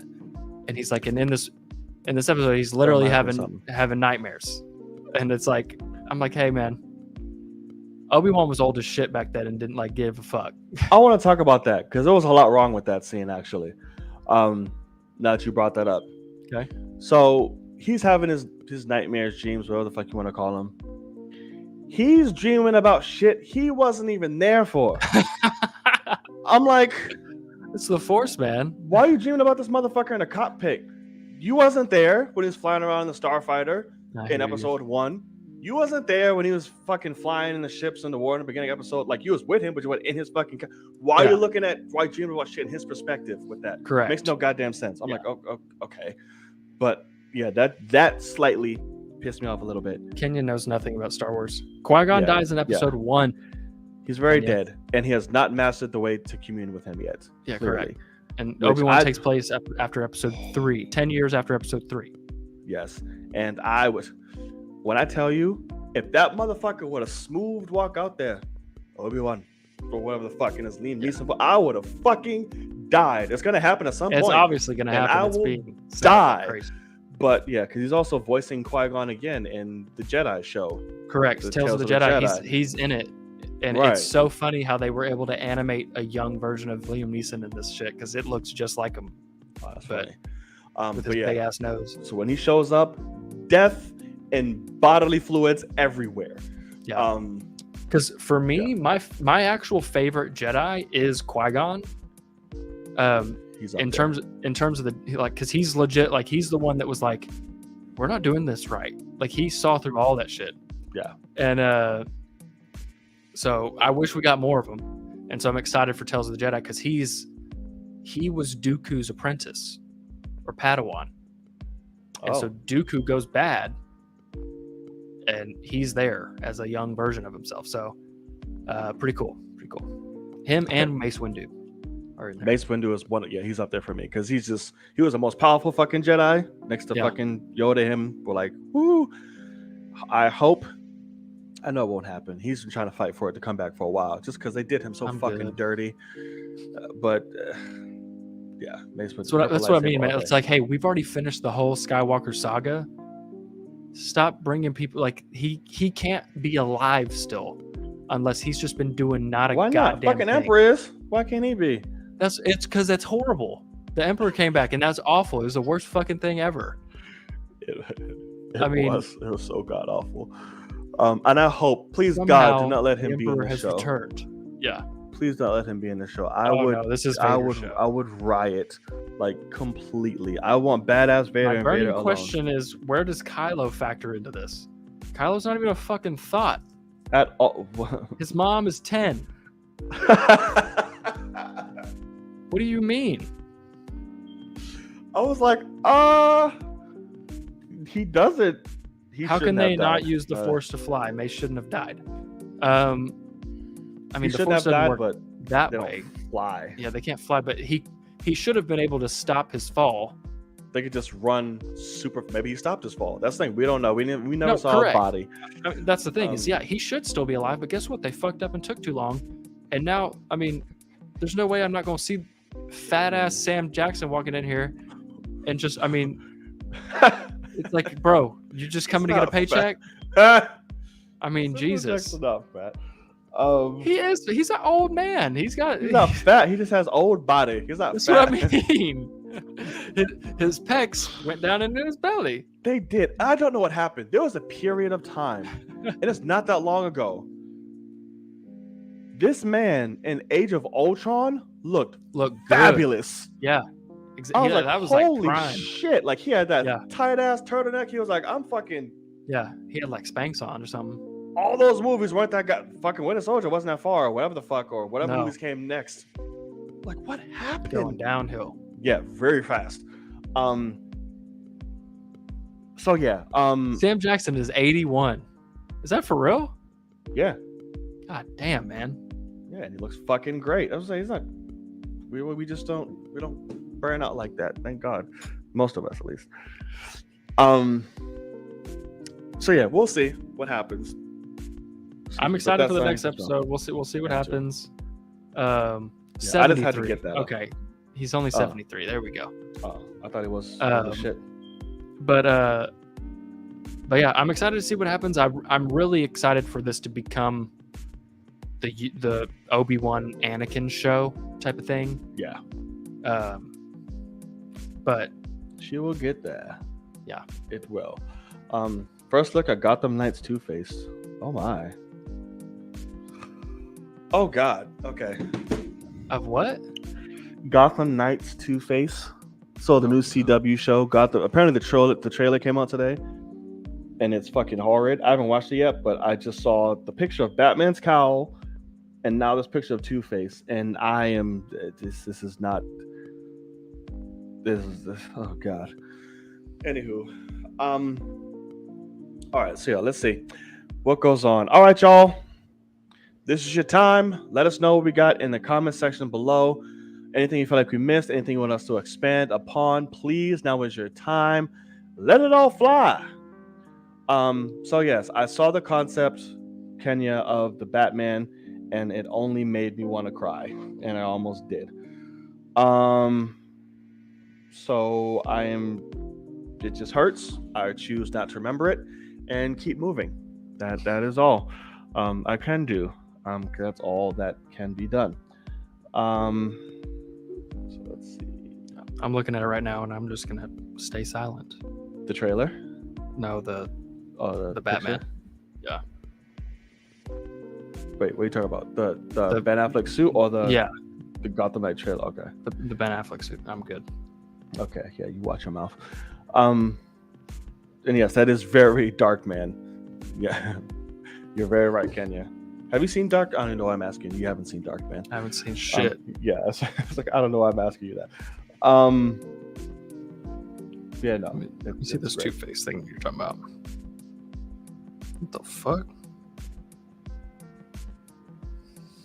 But yeah, no. The bitches and assholes and little pent up, my dick is small, misogynistic, scared of woman fucking empowerment and black women, white men, and white people. What? Teasing fucking Moses Ingram. I'm seeing this now because Ewan just made a statement, so that made me think about it.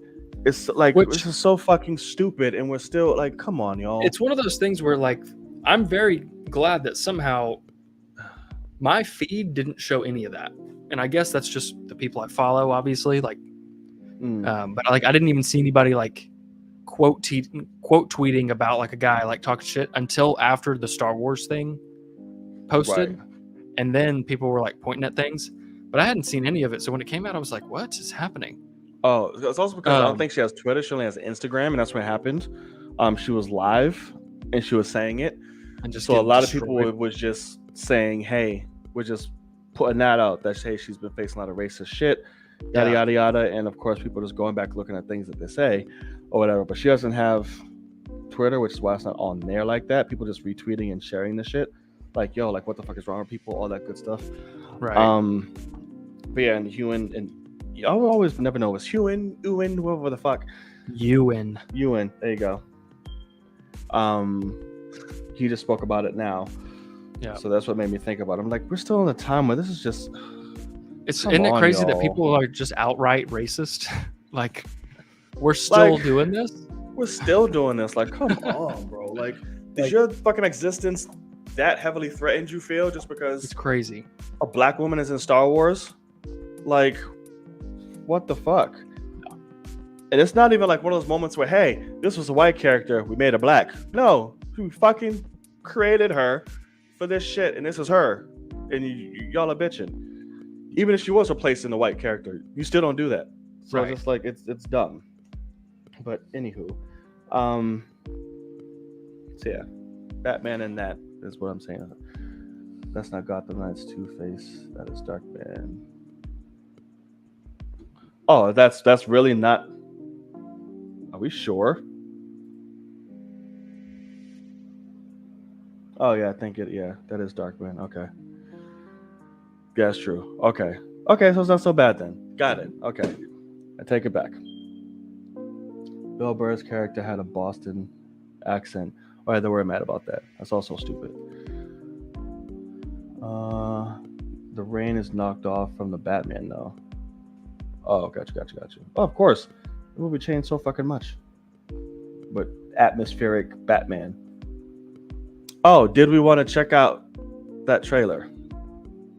Oh shit! You want to try it real quick? Yeah, why not? Just see if this works. Right. All right. So yeah, you lead it in. Go ahead. Yeah. Okay. So, Riley, thanks so much for the $1.99 with the little sticker of a thumbs up fox. Thank you so much. Thank you, Riley. Yeah. So we're gonna try to do a live Pinocchio reaction right now. We've never done this before, but I figured out a way to like actually make it native in the stream. And so I'm going to turn the music off and we're going to hit play on this and it should just start playing. And so just start playing. So just be ready. Here we go. Hide your porn tabs. That's correct. And no, it actually just plays by itself straight up. Like I uploaded it to the... Oh, you put it on it. Gotcha. Yeah.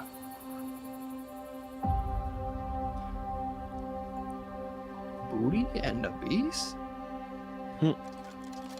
Lion King, not something to be proud of.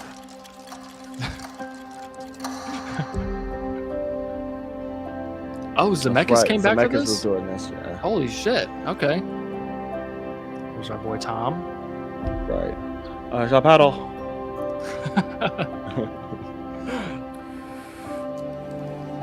Which I'm here for. That's a good... Oh, CG cat. Starlight, star bright, first star I see tonight. I wish American? I may. I wish I might have the wish I wish tonight. When you wish upon a Everybody had an issue about this too. Whoever was singing that sounded great. Cynthia Erivo, which is why they're mad. Black women.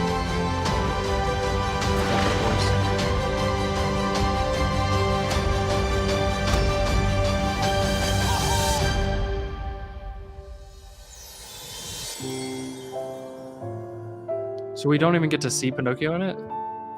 No. Apparently not. That's what Poopies just said.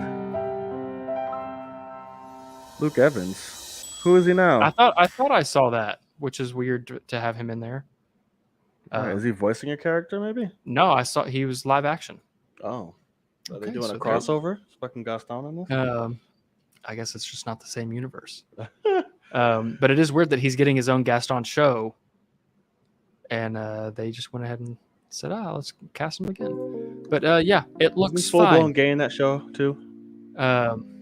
Is he gay? I think yes, is hinted at greatly in. Well, I think the other guy's gay for sure. But Gaston, the whole point is he wants Belle. Oh, I heard something that he was gay. Was it the other one? Was it Josh Gad's character that was gay? Yes. Maybe. Yeah, Okay. he wanted Gaston. Oh, okay. Yeah, Gotcha. Okay, cool. Sorry, go ahead. Yeah, trailer looks fine. I mean, we didn't even really get to see Pinocchio, which is kind of funny, but it's also interesting that this is a Disney Plus movie. Like, they're not putting it out in theaters. That doesn't make any sense at all to me. But rev up their content. We got exclusives too, I guess. More of it. Yeah. It looks fine. It looks fine. Like Pinocchio's not one of my fucking favorites. So I'm just like, oh my god. I mean, yeah, I don't even know if I've ever seen the movie all the way through. Like, oh wow, okay. Yeah.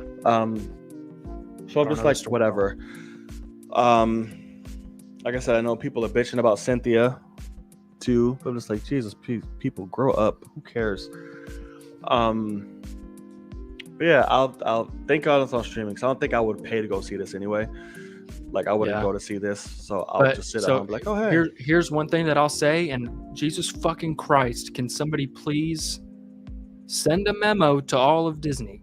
But I don't know if you noticed, but that trailer was 16:9, like IMAX-ish, fills a full TV. It's made for TV. It's going to fill your whole screen. Do that to the Disney Plus shows. This is still a fucking movie, and you could have done it in widescreen.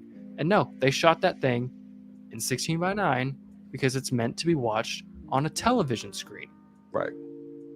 you can't like. Can you imagine Obi-Wan the whole fucking time if it was? I mean, god damn, man, it's not that fucking hard. Like, It's not. I understand your pain as well. Forcing me to just watch black bars. It's ridiculous. In Kenya, just because a man wants a woman's booty does not mean he also does not want a man's booty. But that doesn't make him gay. Right. But he just likes man booty. I just thought he was gay. I didn't watch Beauty and the Beast, so I was like one of You don't know gay. that. Even in the cartoon, did he want Gaston? In the cartoon, did he want him? Talking about LeFou? Yeah. No. Right, that's what I'm talking about. I didn't watch the main movie. Yeah, but why'd you think Live Gaston was gay? The whole point is Gaston's like, you want some monster? He's like, you should have me. People, I don't know, people, they fucking change stories all the time. I just thought they changed it. So I'm like, okay, what are they doing? I didn't watch it. You haven't watched the new Beauty and the Beast? Mm-mm. That's fucking great, man. You should watch it. No, I haven't. That's why I was like, girl, what story are they doing?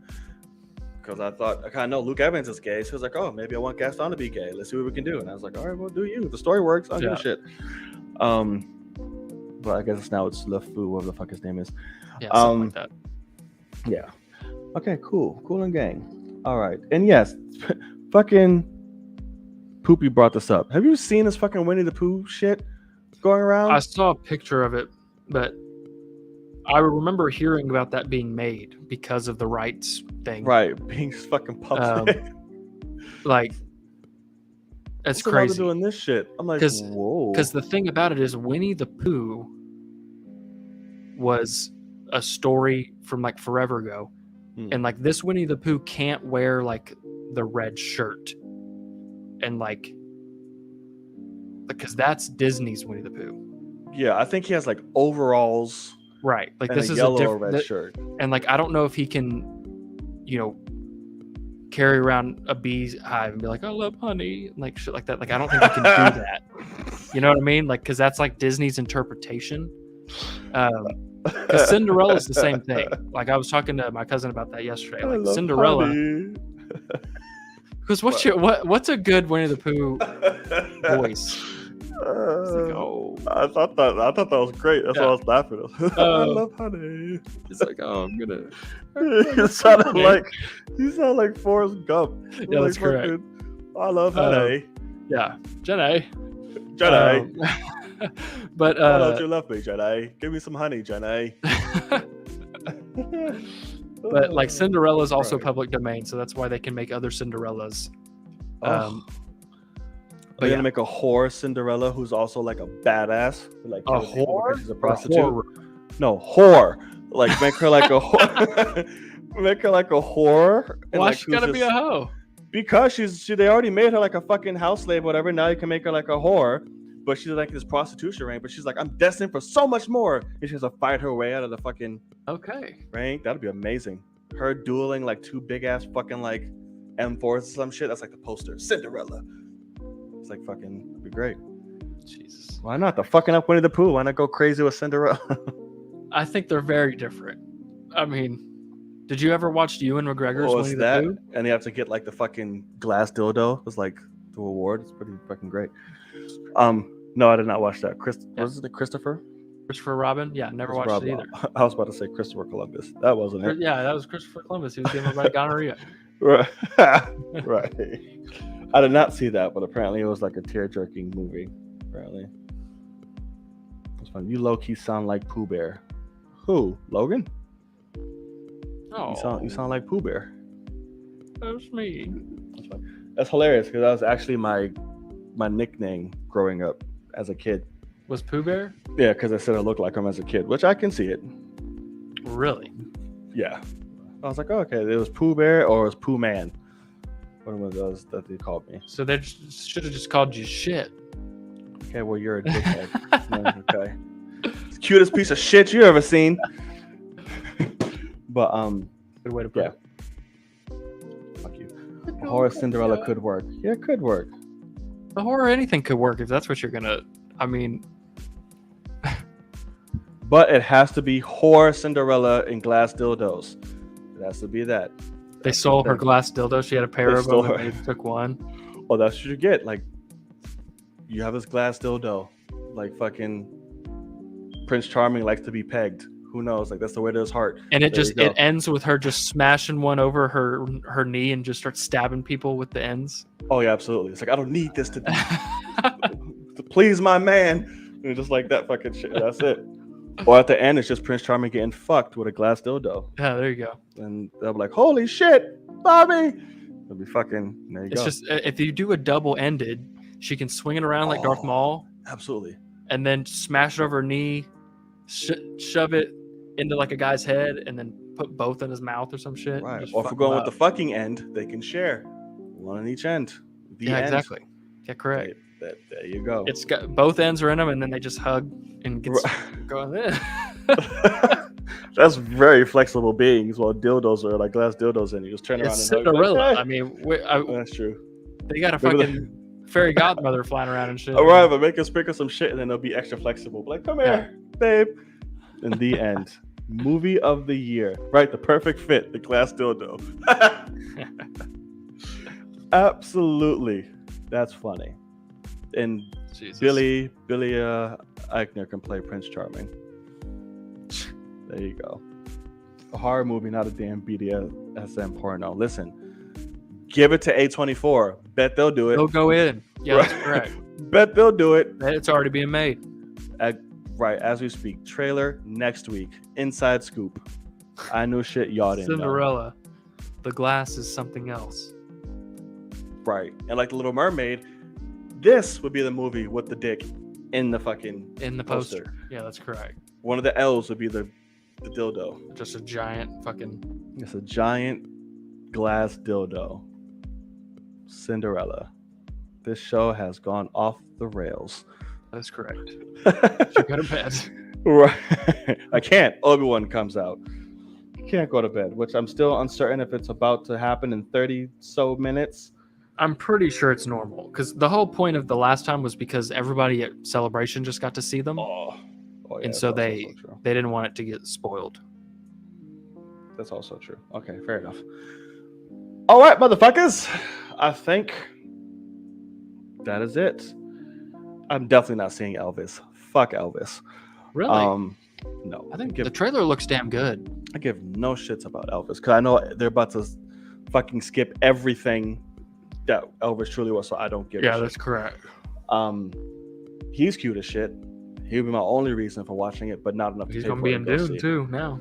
Right, which I will go see. So I'll get my fill for him right in there. Right, exactly.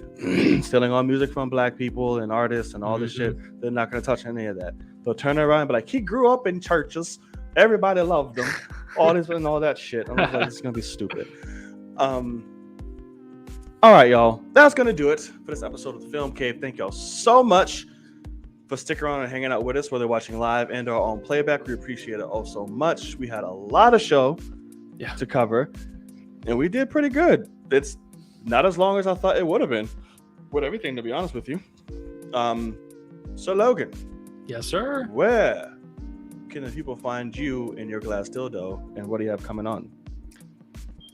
Coming on the glass Coming dildo. on. Right, I was like, I thought that. I just didn't feel like backpedaling. I was like, it's out there. It's all over it.